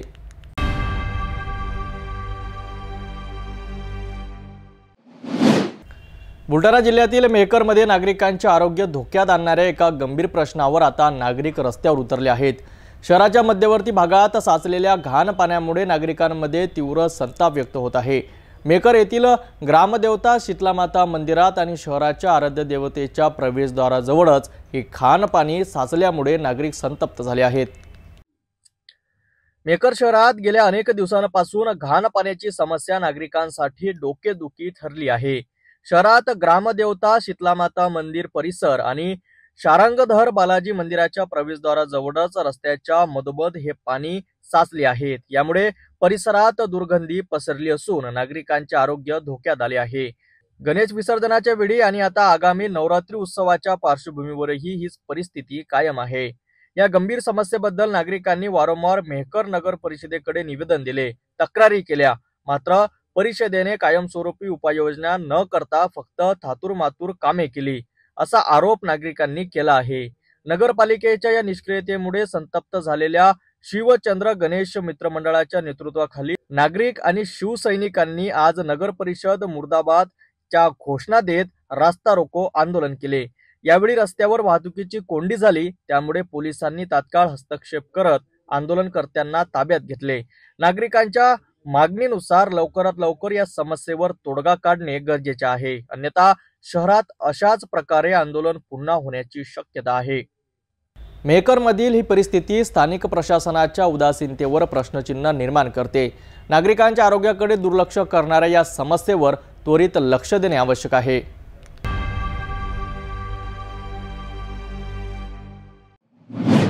अर्धापूरमधून एक धक्कादायक बातमी समोर आली आहे। अर्धापूरमधील मागासवर्गीय शासकीय वसतिगृहातील विद्यार्थ्यांच्या जेवणात अढ्या निघाल्याचा गंभीर प्रकार उघडकीस आलाय। वसतिगृहातील प्रशासनाच्या या भोंगळ कारभारावर आता प्रश्नचिन्ह निर्माण झाले आहेत। विद्यार्थ्यांचे आरोप आहेत की त्यांना निकृष्ट जेवण दिले जाते आणि तक्रार केल्यास अधिकारी त्यांना दमदाटी करतात। या गंभीर घटनेची माहिती मिळताच आमदार श्रीयजा चव्हाण यांनी वसतिगृहाला अचानक भेट दिली आणि अधिकाऱ्यांची चांगलीच कान उघडणी केली। अर्धापूर शहरातील शासकीय मागासवर्गीय वसतिगृहातील विद्यार्थ्यांची परिस्थिती अत्यंत दयनीय आहे।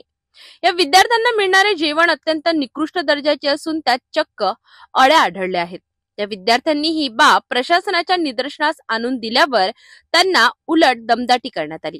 काही विद्यार्थ्यांनी थेट तहसीलदारांकडे जाऊन या गैरकारभाराची तक्रार केली आणि एक निवेदन दिले। या घटनेची गंभीर दखल घेत स्थानिक आमदार श्रीजया चव्हाण यांनी तातडीने वसतिगृहाला भेट दिली। त्यांनी विद्यार्थ्यांशी थेट संवाद साधला आणि त्यांच्या समस्या जाणून घेतल्या।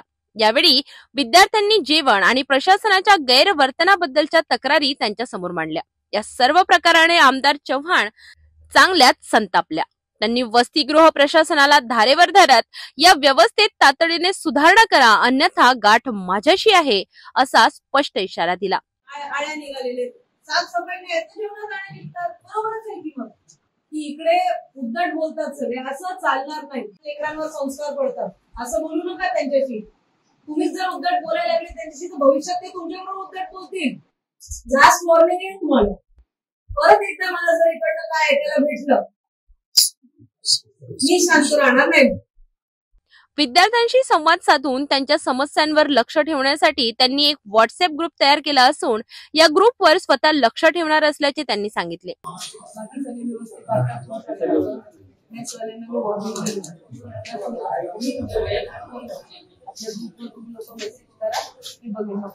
भविष्यात असा प्रकार पुन्हा घडल्यास तो सहन केला जाणार नाही असा कडक दम त्यांनी अधिकाऱ्यांना भरलाय। इथे जेव्हा मी आले हॉस्टेलला सगळे स्टुडंट्सला भेटले, त्यांचं 15 दिवस अगोदर घडलेली ही घटना आहे। त्यांच्या जेवणात थोडंसं आळ्या निघाल्याची आम्हाला अशी माहिती भेटलेली, पत्रकार बांधवांकडनं सुद्धा ती माहिती भेटली। मी चौकशी केली, वॉर्डन साहेबांना सांगितलेले की असं परत घडू नये आणि जे अधिकारी आहेत ते व्यवस्थित वागतायत, पण इकडचे जे पोषणहार बनवणारे कर्मचारी आहेत त्यांच्याबरोबर जरा उद्धट बोलणं झालंय असं लेकरांचं म्हणणं होतं। मी त्यांना वॉर्निंग दिलेली आहे, परत हे सगळं गोष्ट मला सुद्धा पटणार नाहीये आणि असं काय झालं तर मी स्वतः ह्याच्यात ऍक्शन घेईल आणि त्यांना असं मी निरोप दिलेला आहे। सरकार लाखो रुपये खर्च करून जर समजा अशी जर समजा व्यवस्था होत नसेल व्यवस्थित, याच्यावरती काय कार्यवाही करणार का? नक्की कारवाई करणार, कारण हे परत आपल्या देशाचं भविष्याचं एक विषय आहे, त्यामुळे त्याच्यावर आमचं सुद्धा लक्ष नेहमीच राहणार आहे। ऍक्शन घेतलेलं आहे त्यांनी, ऑलरेडी कर्मचारी ते बदललेले आहेत, उद्यापासून नवीन कर्मचारी लागणार आहे तिकडे। तर अशा प्रकारे अर्धापूरमधील मागासवर्गीय शासकीय वसतिगृहातील प्रशासनाचा भोंगळ कारभार समोर आला आहे। विद्यार्थ्यांच्या आरोग्याशी खेळणाऱ्या अशा प्रशासनावर आता कडक कारवाईची मागणी होत आहे। यावर सरकार काय भूमिका घेतं हे पाहणं महत्त्वाचं ठरेल।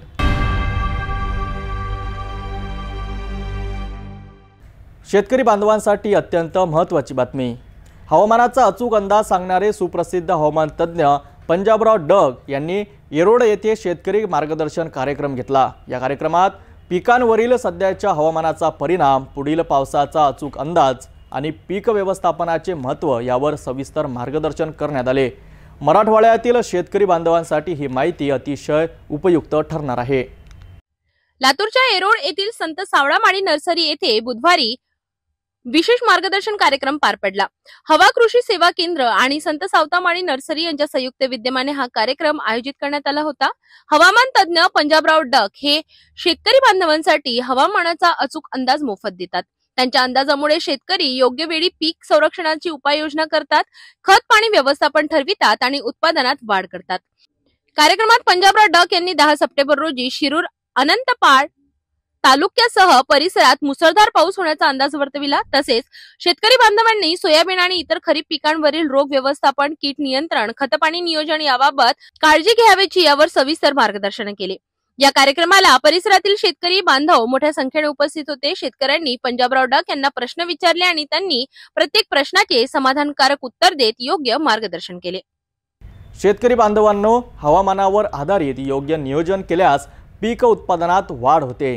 पंजाबराव डक यांचे असे मार्गदर्शन हे शेतकरी बांधवांसाठी प्रेरणादायी ठरत आहे। हवामानाचा अंदाज आणि योग्य उपाययोजना यामुळे शेतकरी अधिक सक्षम होणार आहेत।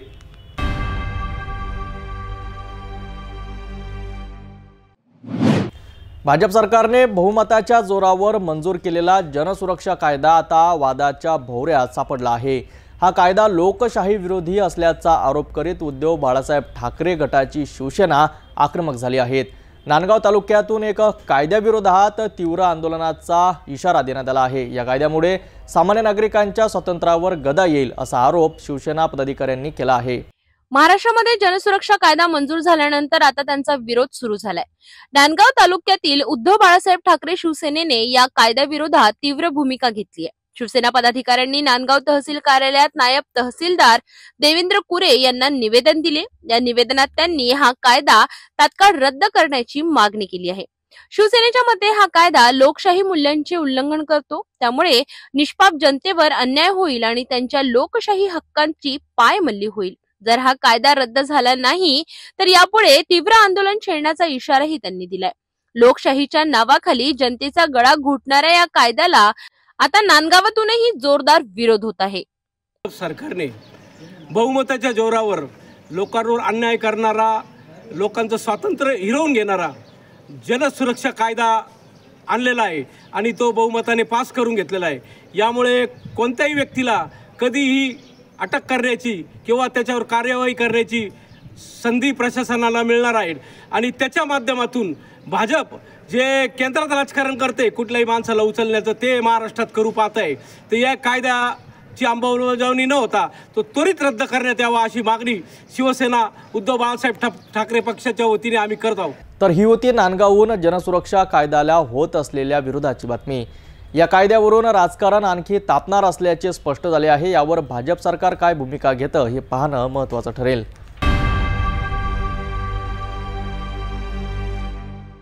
छत्रपती संभाजीनगरमधील नागरिकांसाठी चिंतेचा विषय बनला आहे। राष्ट्रीय महामार्गावर खुलेआम सुरू असलेल्या बेकायदेशीर आणि गुन्हेगारी कृत्यामुळे नागरिकांच्या सुरक्षेवर मोठा प्रश्नचिन्ह निर्माण झाला आहे। काय आहे नेमकी ही घटना आणि पोलीस प्रशासनाची यावर काय भूमिका आहे, पाहूया सविस्तर रिपोर्टमध्ये। रात्रीचा राष्ट्रीय महामार्ग वाहने वेगाने धावत आहेत, परंतु काही ठिकाणी संशयास्पद हालचाली दिसत आहेत। छत्रपती संभाजीनगरमधील राष्ट्रीय महामार्गावर पुन्हा एकदा असा प्रकार घडला आहे, ज्यामुळे पोलीस प्रशासनाच्या कार्यक्षमतेवर प्रश्नचिन्ह निर्माण झालेत। दौलताबाद पोलीस स्टेशनच्या हद्दीत मागील 2 महिन्यांपूर्वी घडलेल्या घटनेसारखंच पुन्हा एकदा रस्त्यावर खिळे ठोकण्यात आले आहेत। याचा परिणाम म्हणून अनेक अपघाताचे आणि लुटमारीचे प्रकार वाढले आहेत। नागरिक भीतीच्या छायेखाली जगत आहेत। विशेषतः रात्रीच्या वेळी प्रवास करणे धोक्याचे बनले आहे। याच मार्गावर बेकायदेशीर वेश्या व्यवसायांचा धंदाही खुलेआम सुरू आहे, असे स्थानिकांनी सांगितले आहे। या महिलांना कोणाचे संरक्षण मिळत आहे असा प्रश्न सामान्य नागरिकांना पडला आहे। पोलीस प्रशासनाने यावर कठोर कारवाई करण्याची मागणी केली आहे। जर पोलिसच या गुन्हेगाराला पाठीशी घालत असतील तर सामान्य नागरिकांनी सुरक्षिततेची अपेक्षा कोणाकडून करायची? प्रशासन या गंभीर समस्येवर कधी लक्ष देणार, हा प्रश्न आता सध्या चर्चेत आहे। नमस्कार, मी संतोष सानप। मी आता जालन्यावरून निघालेलो आहे, पनवेलला चाललोय। इथून मागे पण माझ्यासोबत अशी 1-2 वेळेस घटना घडली। आजची ताजी घटना आहे बघा, लाईव्ह घटना आहे। हे खिळे बघा, हे समृद्धी हवे 1 तास झाले पोलिसवाल्यांना फोन करतोय, समोरच्या गाडीचे 4 टायर पंक्चर झाले. पोलीसची मदत अजिबात होत नाही या रोडवरती. इथून मागं पण 2 वेळा, आता पण फॅमिली सोबत आहे. हे बघा पूर्ण रस्ता जाम झाला. हे बघा पोलीस इथे उभे, अजिबात आता लोक पोलीस आहे. हे खेळ दाखव, सगळे दाखव खेळ. संपूर्ण किल्ले मारून टाकलेल्या रोडवर 4 गाड्या पंक्चर झालेल्या आहेत इथं. आणि MSRDCला हे अधिकाऱ्याला कळायला पाहिजे की मग किती गाड्या फास्ट येतात 120 या स्पीडने आणि किती गाड्या पुढे येतं जे पंक्चर झालेले आहे. तर माझी प्रशासनाला हे विनंती आहे की असं कुठेही काम करताना बॅरिगेड टाकून संपूर्ण ह्याचं जे डायव्हर्शन काढून ह्याच्या गाड्याला जायला वाट ठेवावी. बरेच गाड्या पंक्चर झाले, किती ऍक्सिडेंट होतं वाचले. पुढच्या लोकांनी पंक्चर झालेल्या गाड्या मागात थांबवले म्हणून मागचे लोक वाचले, नाही तर भरपूर ऍक्सिडेंट झाले असते इथं. तर आपण पाहिलं की छत्रपती संभाजीनगरमधील राष्ट्रीय महामार्गावरची स्थिती किती गंभीर आहे. नागरिकांच्या सुरक्षेवर मोठा धोका निर्माण झाला आहे. या घटनेवर पोलीस प्रशासन कोणते पावले उचलते हे पाहणे महत्त्वाचं ठरेल.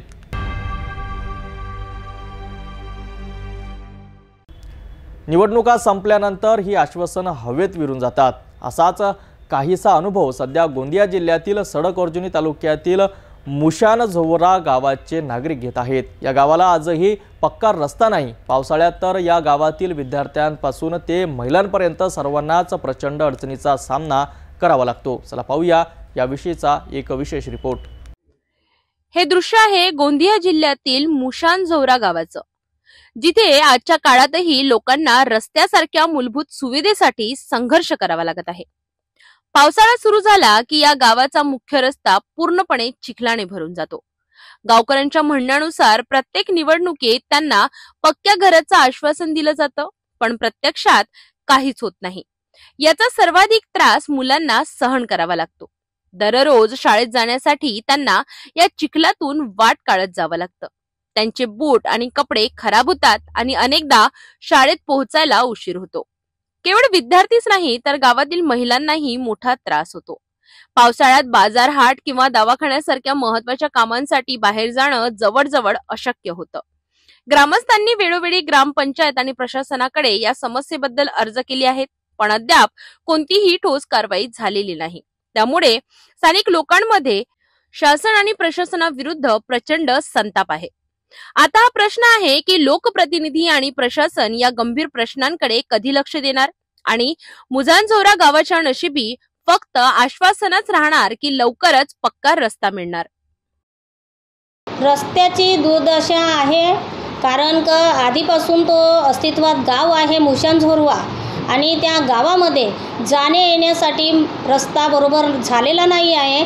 आणि ते गरोदर माता जर असली तर जर डिलेवरीचा प्रश्न आला तर तिला येण्यासाठी सुद्धा 2 व्हीलर येऊ शकत नाही, मोठ्या मुश्किलनं ॲम्ब्युलन्ससुद्धा जाऊ शकत नाही. अशी दुर्दशा झालेली आहे मुशानझोऱ्याची. पण माझी इच्छा आहे, मी एक सरपंच म्हणून लोकसहभाग म्हणून सगळ्यांनी यांच्यातून निवडून आली तर मी सरपंच म्हणून मी आमदार साहेबाकडे विनंती करीन की साहेब आमच्या मुशानझोऱ्याच्या रस्त्याकडे लक्ष द्यावा. जिल्हा परिषद आहे, पंचायत समिती आहे, मी यांच्याकडे तो सोपवण्याचा एक मी प्रयत्न करीन आणि त्यांचा सपोर्ट घेऊन मी तो रस्ता बनवून देण्याचा प्रयत्न करीन. नमस्कार, मी उपसरपंच ओमराज दखने बोलत आहे. खडकी ग्रामपंचायतमधून वार्ड क्रमांक 1 मधून मुशानझोरा जे गाव आहे त्याच्यामध्ये रस्त्याची दुरवस्था आहेच. तर आम्ही एक विनंती करतो आमदार आणि खासदार साहेबांना की हा रस्ता लवकरात लवकर बनवून देण्यात यावा. आणि जे आम्हाला मिनी अंगणवाडीची पण तिथं कसं आहे, मुलांना शाळा शिकायला अंगणवाडी नाही आहे, तर त्यांना येण्या जाण्याकरिता पण तिथून मुलं येऊ नाही शकत. जंगलाचा भाग असल्यामुळे, आपला आदिवासी भाग असल्यामुळे मुलांना खूप अडचणी जातात, जनावरांपासून त्रास होते. त्याच्यामुळे कारण हा रस्ता लवकरात लवकर तयार करण्यात यावा. आणि आम्ही प्रशासनाला, जिल्हा परिषद राहो, पंचायत समिती राहो, यांना मागणी करतो की यांच्याकडे शासनाचे लक्ष द्यावे. तर पाहिलं आपण मुशानझोरा गावातील नागरिकांची नेमकी काय परिस्थिती आहे. आश्वासनावर जगणाऱ्या या गावकऱ्यांना आता फक्त ठोस कारवाईची अपेक्षा आहे. शासन आणि प्रशासनाने यावर लवकरात लवकर लक्ष द्यावं अशी त्यांची मागणी आहे. नागपूरमध्ये घडलेल्या एका मोठ्या ATM चोरीचा छडा लावण्यात पोलिसांना यश आलं आहे. जरीपटका पोलीस ठाण्याच्या हद्दीत स्टेट बँक ऑफ इंडियाच्या ATM मधून लाखो रुपयाची चोरी झाली होती. पोलिसांनी अत्यंत कमी वेळात आणि गुप्त माहितीच्या आधारे मुख्य आरोपीला अटक केली आहे। नागपूरच्या जरीपटका परिसरातील पाटणकर चौकाजवळ असलेल्या स्टेट बँक ऑफ इंडियाच्या एटीएम मध्ये 4 सप्टेंबर रोजी 2:30च्या सुमारास एक मोठी चोरी झाली। अज्ञात चोरट्यांनी गॅस कटरचा वापर करून एटीएम फोडला आणि त्यातील 8,12,400 रुपये लंपास केले। या घटनेची माहिती बँकेचे ब्रांच मॅनेजर यांनी पोलिसांना दिली। घटनेची माहिती मिळताच जरीपटका पोलीस ठाण्यात गुन्हा दाखल करण्यात आला। गुन्ह्याचं गांभीर्य लक्षात घेत पोलीस उपायुक्त निकेतन कदम, सहाय्यक पोलीस आयुक्त सत्यवान बंडीवार आणि वरिष्ठ पोलीस निरीक्षक अरुण क्षीरसागर यांच्या मार्गदर्शनाखाली एक विशेष तपास पथक तयार करण्यात आलं। या पथकात सहाय्यक पोलीस निरीक्षक आशिष मोरखेडे आणि पोलीस उपनिरीक्षक मारुती जंगिलवाड यांचा समावेश होता। या पथकाने घटनास्थळावरून मिळालेल्या तांत्रिक पुरावे, सीडीआर, एसडीआर आणि परिसरातील 350हून अधिक सीसीटीव्ही कॅमेऱ्यांची तपासणी केली। या तपासामुळे आरोपींची ओळख पटली आणि पोलिसांनी सापळा रचून 55 वर्षीय आरोपी खुर्शीद अहमद निसार अहमद याला अटक केली। तो मूळचा उत्तर प्रदेशातील प्रतापगडचा रहिवासी असून सध्या नागपुरातील यशोधरा नगर परिसरात राहत होता। पोलिसांनी आरोपीकडून चोरीची 17,400 रुपयांची रोकड जप्त केली आहे। प्राथमिक चौकशीत आरोपीने इतर 4 साथीदारांसोबत हा गुन्हा केल्याची कबुली दिली असून पोलीस त्यांचा शोध घेत आहेत। आरोपी खुर्शीद अहमदवार मुंबई आणि ठाणे परिसरात एकूण 25 गुन्हे दाखल असल्याची धक्कादायक माहिती समोर आली आहे। नागपूर पोलिसांच्या या कामगिरीमुळे सर्व स्तरावरून त्यांचं कौतुक होत आहे। देखिए, जरीपटका पुलिस स्टेशन के जुरिडिक्शन में 4 तारीख को 4/9/2025 को सुबह एक एटीएम थेफ्ट रिपोर्ट हुआ था।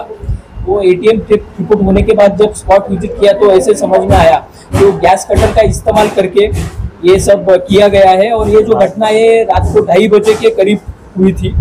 और ये सब सामने आने के बाद तुरंत जरीपटका पुलिस स्टेशन के जो डिवीजन के एसीपी है, पुलिस स्टेशन के जो इंचार्ज है और पुलिस स्टेशन की डीबी टीम है जिसमें पीएसआई मोरखेड़े और पीएसआई जंगिलवाड़ है, ये सब लोगों ने तुरंत सीसीटीवी फुटेज चेक करना शुरू किया। इसमें मैं आप सबको बताना चाहता हूँ कि लगभग हमने 350 से भी ज़्यादा कैमरा चेक किए हैं। तो गाड़ी क्योंकि वहाँ पे एटीएम के फुटेज में, सीसीटीवी फुटेज में एक वाइट कलर की स्विफ्ट कार दिख रही है और ये जो संदिग्ध लोग हैं वो उसी कार में से उतर के ये चोरी को अंजाम दिया है इन्होंने। तो वो कार कहाँ से आई और कहाँ गई, ये दोनों तरफ बैक ट्रैक और फॉरवर्ड ट्रैक हमने किया और इसमें लगभग 350 कैमरा चेक किए हैं। और हमने डंप डेटा जो है, कुछ कॉल्स वगैरह हुए थे कि वो भी सब एनालिसिस किया। उसके एनालिसिस के बेसिस पे हमने एक सस्पेक्ट को जीरोइंग आउट किया और फिर वो सस्पेक्ट जरीपटका पुलिस स्टेशन की team was successful to apprehend that suspect from Yashodhara Nagar. वो अभी हमारे कस्टडी में है और उससे हमें लगभग 17,400 रुपये भी बरामद किए गए हैं कि जो पैसे यही एटीएम से चोरी हुए हैं ये भी वेरीफाई हो चुका है और लगभग टोटल 8,12,400 रुपये इसमें चोरी गए हैं। और इसमें ये जो सस्पेक्ट, ये जो अक्यूज अपने कस्टडी में है, इसने खुद कन्फेस किया है और उसने उसके जो अलग 4 साथीदार हैं उनके भी नाम यहाँ पे लिए हैं और ये सब लोग यूपी के रहने वाले हैं। तो अपनी टीम जो है यूपी में अभी है, बाकी जो 4 लोग अभी they are on the run, उनके पीछे है, जल्दी से जल्दी उनको भी पकड़ लिया जाए। ये पकड़े गए जो आरोपी है अपने कस्टडी में है, उसका नाम खुर्शीद अहमद निसार अहमद है, ये रहने वाला यूपी का है और इससे हमें 17,400 रुपये बरामद किए हैं हमने। और बाकी जो 4 आरोपी है ये भी यूपी के ही रहने वाले हैं और इनके ये रिश्तेदारी है, ये क्लोज रिलेटिव्स है, इनके नाम, इनके फोटोज वगैरह सब निष्पन्न है, जल्दी से जल्दी इनको पकड़ लिया जाए। नागपूर पोलिसांनी दाखवलेल्या या तत्परतेमुळे आणि तपासामुळे गुन्हेगारांमध्ये पोलिसांचा धाक कायम असल्याचं पुन्हा एकदा सिद्ध झालं आहे। या घटनेतील इतर आरोपी लवकरच पकडले जातील अशी अपेक्षा आहे। महाराष्ट्रातील नागपूरमध्ये अन्न व औषधी विभागाने केलेल्या या मोठ्या कारवाईने सगळ्यांनाच धक्का बसला आहे। आतापर्यंत आपण फक्त भेसळयुक्त पनीर आणि माव्याबद्दल ऐकत होतो, पण आता भेसळयुक्त दहीही बाजारात सर्रास विकली जात आहे। नागपूरच्या दही बाजारात आज पहाटे केलेल्या छापेमारीत विभागाने 4,432 किलो भेसळयुक्त दही जप्त केले। चला पाहूया सविस्तर रिपोर्ट। सकाळची वेळ होती। नागपूरच्या दही बाजारात नेहमीप्रमाणे लगबग सुरू होती। त्याचवेळी अन्न व औषधी विभागाची टीम एका गुप्त माहितीच्या आधारे सकाळी 6 वाजल्यापासूनच तिथे लक्ष ठेवून होती। साधारणतः 8 ते 8:30 वाजताच्या सुमारास एक गाडी बाजारात शिरली। टीमने तात्काळ ती गाडी थांबविली आणि तिची तपासणी केली। गाडीत एकूण 277 डब्यांमध्ये 4432 किलो दही भरलेलं होतं। तपासणीत असं लक्षात आलं की हे दही जबलपूरच्या राजकुमार गुलशन केशरवानी डेअरीतून आलं होतं। सर्वात धक्कादायक बाब म्हणजे ज्या डब्यांमध्ये हे दही ठेवण्यात आलं होतं त्यापैकी अनेक डब्यांवर गंज चढलेला होता आणि साठवणुकीच्या नियमांचं अजिबात पालन केलेलं नव्हतं। अन्न व औषध विभागाने जागेवरच दहीचे नमुने तपासण्यासाठी पाठविले आहेत। अधिकाऱ्यांनी दिलेल्या माहितीनुसार सुमारे 1,77,000 रुपये किमतीच्या या संपूर्ण दह्याचा साठा डम्पिंग यार्डमध्ये नष्ट केला जाईल। या प्रकरणी आता पुढील तपास सुरू केला असून ही कार्यवाही दाखवून देते की काही लोक सामान्य नागरिकांच्या आरोग्याशी कसा खेळ खेळतात। आम्हाला गोपनीय माहिती मिळाली की आज दही बाजारमध्ये एक दहीचा ट्रक येणार आहे, ज्याच्यामध्ये जे दही आहे ते स्टोरेज कंडिशनचं पालन न करता आपल्या उघड्या परिस्थितीमध्ये बिना कोणत्याही त्याच्याकडे खरेदी बिल किंवा विक्री बिल नसलेलं दही येणार आहे आणि ते असं सडलेल्या गंज लागलेल्या डब्यांमध्ये ते साठवलेलं आहे अशी आम्हाला एक टीप मिळाली। त्यानुसार मी आणि माझे सहकारी श्री वाकडे साहेब आम्ही सकाळी 6 वाजेपासून गाडीची वाट पाहत तिथे दही बाजारच्या परिसरामध्ये थांबलो। त्याच्यानंतर जवळपास 8-8:30 वाजता ही गाडी आली। ती गाडी आम्ही पकडली, तिथे गाडी थांबवली आणि त्या गाडीला पुढील कारवाईसाठी आम्ही आमच्या ऑफिसला घेऊन आलो। त्याच्यानंतर ही जी गाडी आहे ती अधिक माहिती घेतली असता ही गाडी श्री राजकुमार फुलचंद गुप्ता केशरवानी डेअरी जबलपूर याची आहे। ती व्यक्ती जबलपूरहून इथे दही पाठवते दही बाजारामध्ये आणि दही बाजारामध्ये ते माल तो डिस्ट्रीब्यूट होतो सर्वांना आणि मग इथला विकला जातो। आता हे काय डिस्ट्रॉय केलं जाणार? हो, हा एकूण जो आहे ते 277 टीनमध्ये दही आहे, जे रस्टेड टीन आहेत। त्याची स्टोरेज कंडिशन पण बरोबर नाही आणि ते अप्रमाणित असल्याचा आम्हाला संशय आहे। त्याच्यामुळे हा जवळपास 4432 किलो जो दही आहे तो आम्ही आता त्याचे सॅम्पल घेतलेले आहेत। सॅम्पलचे याला पाठवले आहे, ॲनालिसिसला पाठवलेले आहेत सॅम्पल। श्रीमती फाळके मॅडम आहेत, त्यांनी सॅम्पल घेतलेले आहेत, ते ॲनालिसिसला पाठवले, त्याचा रिपोर्ट येईल। पण हा माल जो आहे तो त्याच्या जे कंडिशन्स आहेत कायद्यामध्ये दिलेल्या कंडिशन्सला मीट करत नाही, त्याच्यामुळे हा माल आम्ही तात्काळ डम्पिंग यार्डला नष्ट करणार आहोत। पाहिलं कशा प्रकारे भेसळयुक्त आणि बनावट खाद्यपदार्थ आपल्या बाजारात खुलेआम विकले जात आहेत। या कारवाईने स्पष्ट झालं आहे की आता आपल्याला कोणत्याही वस्तू विकत घेताना अधिक काळजी घ्यावी लागेल। अन्न व औषधी विभागाने ही मोठी कारवाई करून एक कठोर संदेश दिला आहे। या प्रकरणातील पुढील अपडेट आम्ही तुमच्यापर्यंत पोहोचत राहू।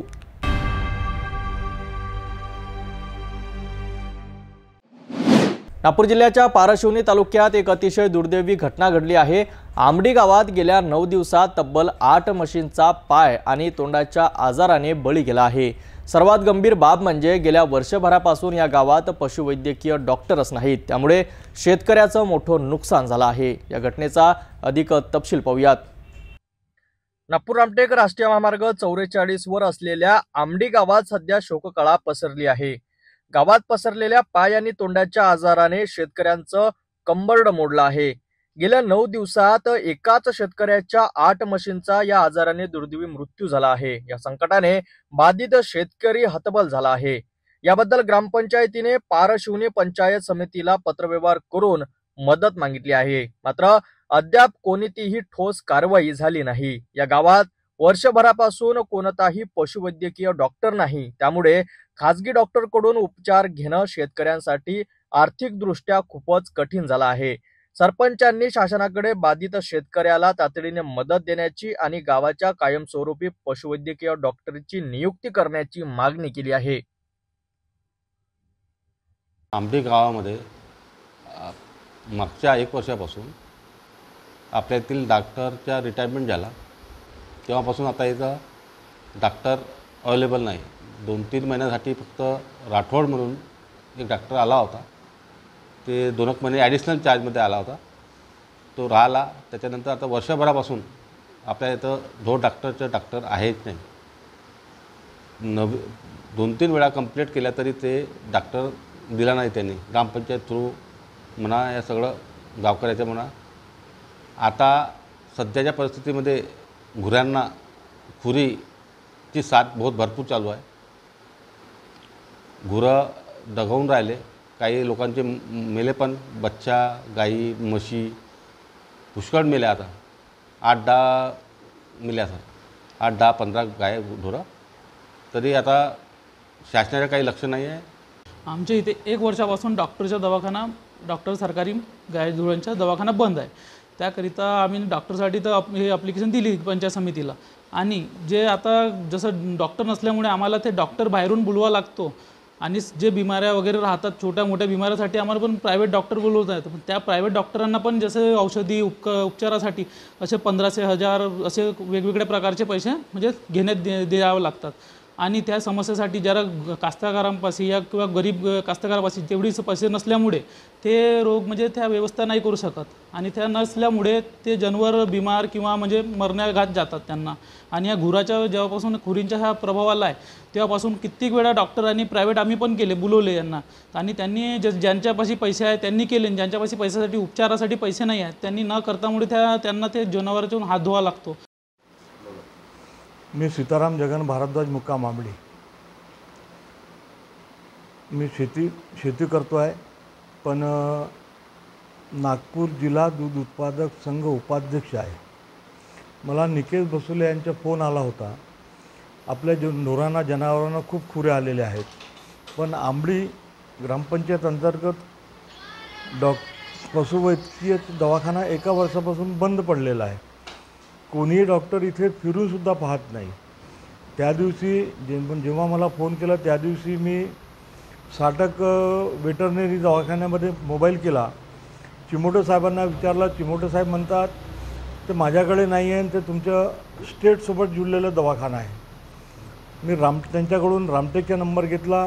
रामटेक बलीसाहेबांसोबत बोललो. बलीसाहेब म्हणत होते आमच्याकडे डॉक्टर उपलब्ध नाही आहे, तुम्ही बदाने साहेबांसोबत बोला. मी बदाने साहेबांसोबत बोललो.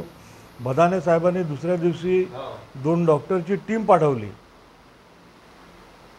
पण ती रिटायरमेंट टीम होती. त्यांनी सहज मदतीसाठी टीम पाठवली, पण त्या टीमनी त्यांच्याकडे जे खुरीचे जे दवाई होती, पण ज्या जनावरांना अगोदर खुऱ्या आल्या होत्या त्या जनावरांना त्यांनी ती दवाई दिली नाही. पण वेगळा उपचार करण्याकरता त्यांनी पैशाची मागणी करत होते. पैसे कुठे येणाऱ्या शेतकऱ्यापाशी? एका दिवसासाठी त्यांनी खुरीचे लसीकरण केलं. त्याच्यानंतर कुठल्याही प्रकारचे डॉक्टर साहेब लोकांच्या इथं पत्ता नाही आहे. मी काल बदाने साहेबांना 2 वेळा मोबाईल केला आहे. BDO साहेबांसोबत बोललो. BDO साहेब म्हणत होते मी तिथं डॉक्टर साहेबांच्या मी अरेंजमेंट करून देतो आहे, पण बदाने साहेबांसोबत माझे बोलणं झाले नाही आहे. निकेश बबन बसोले यांच्याकडे भरपूर गुरं आहेत. 6-7 म्हशी त्यांच्या मरण पावल्या आहेत. त्यांचा प्रपंच त्या दुधावर चालतो आहे. त्यांच्याकडे खूप मोठी अडचण आलेली आहे. करता शासनाकडून त्यांना मदत देण्यात यावी, मी हीच विनंती करतो आहे. या घटनेमुळे आंबडी गावातील शेतकऱ्यांवर मोठं संकट ओढवलं आहे. शासनाने तात्काळ लक्ष घालून यावर योग्य उपाययोजना करणे गरजेचे आहे.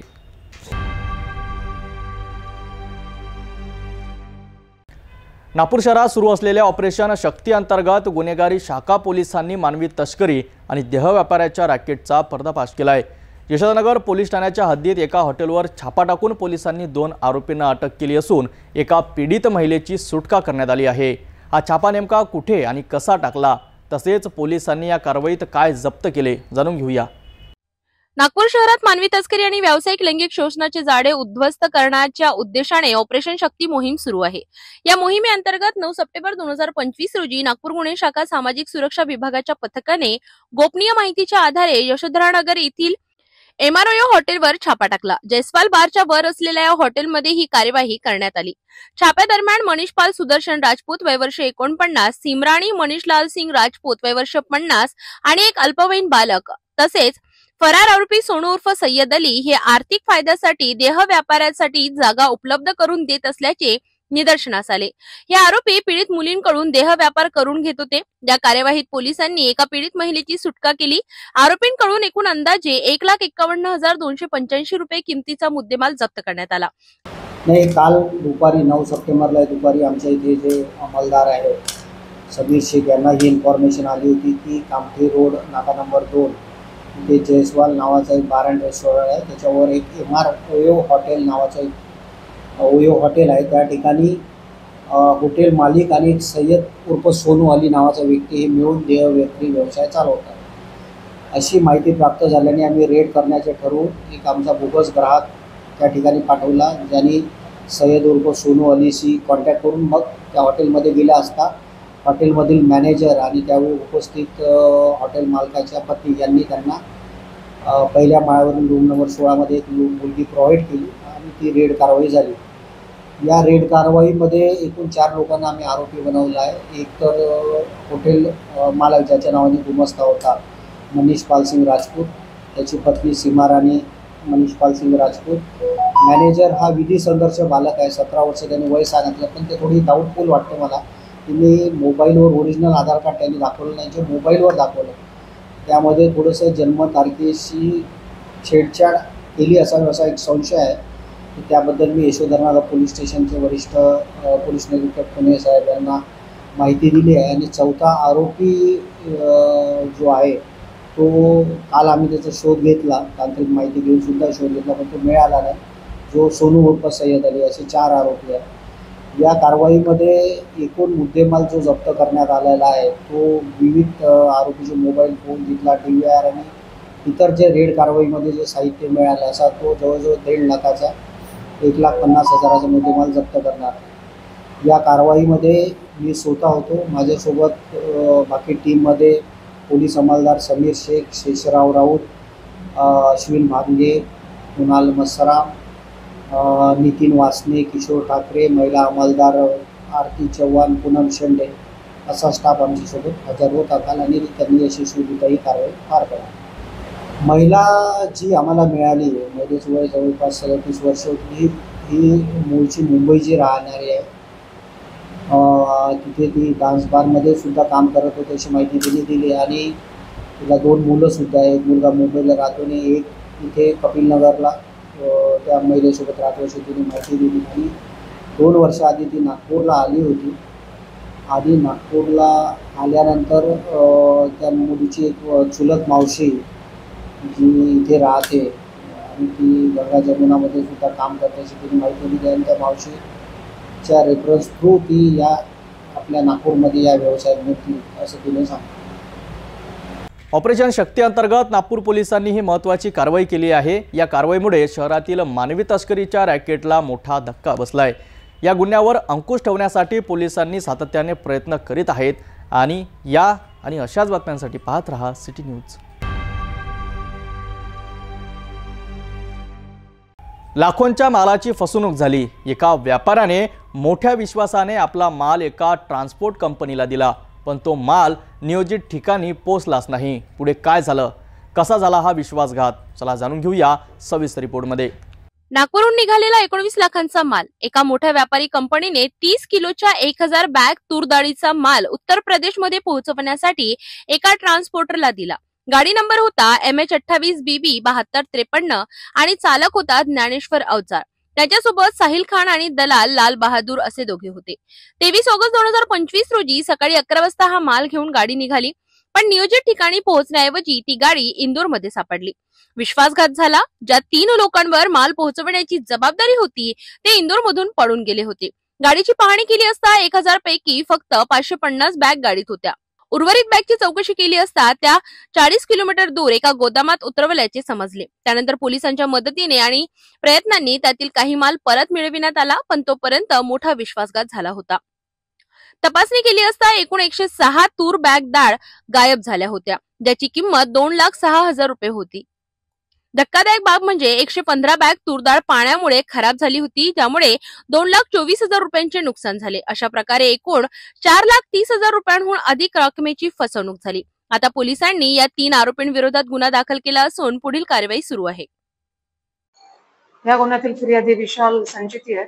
त्यांनी जवळपास 8 ते 10 दिवसा अगोदर जे ट्रान्सपोर्टच्या माध्यमातून जो चालक मालक ज्ञानेश्वर अवचार आहे, राहणार बुलढाणा, त्याच्या गाडीत ते माल लोड करून युपीला पाठवणार होते. ते त्याचप्रमाणे माल लोड झाला आणि युपी करता गाडी निघाली. 14 चक्का गाडी आहे ती.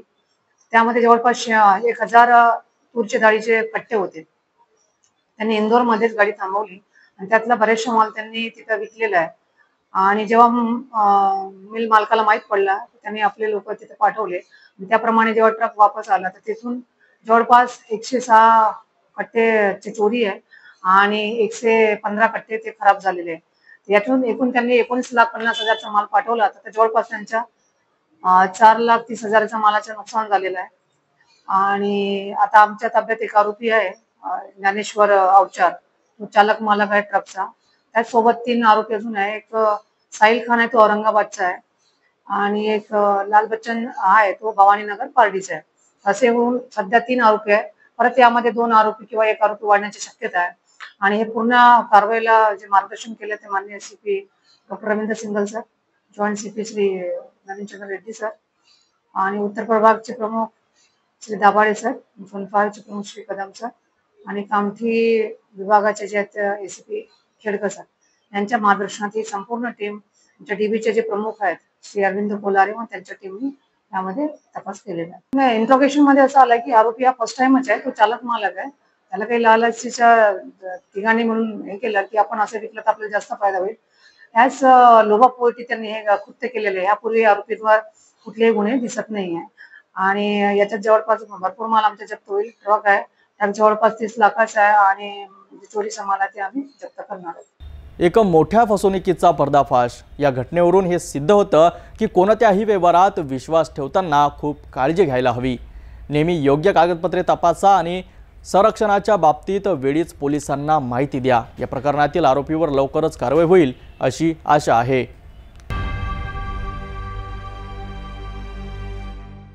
जाता आता पुन्हा एकदा आजच्या ठळक बातम्या.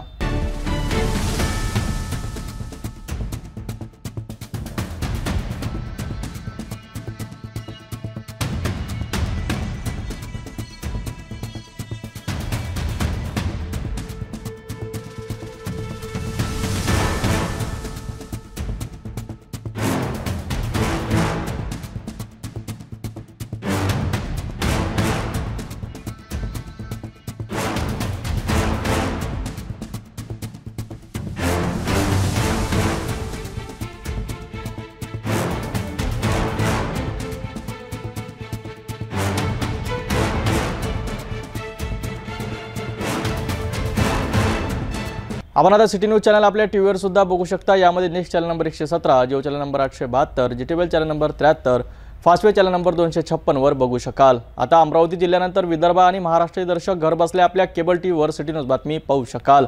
यात Chhatrapati Sambhajinagar next setup box number 14, Yavatmal setup box number 12, Washim setup box number 26, Nanded setup box number 17, Mahur setup box number 07, Akola RRC setup box number 899 वर लवकरच आम्ही आपल्यापर्यंत पोहोचणार आहोत.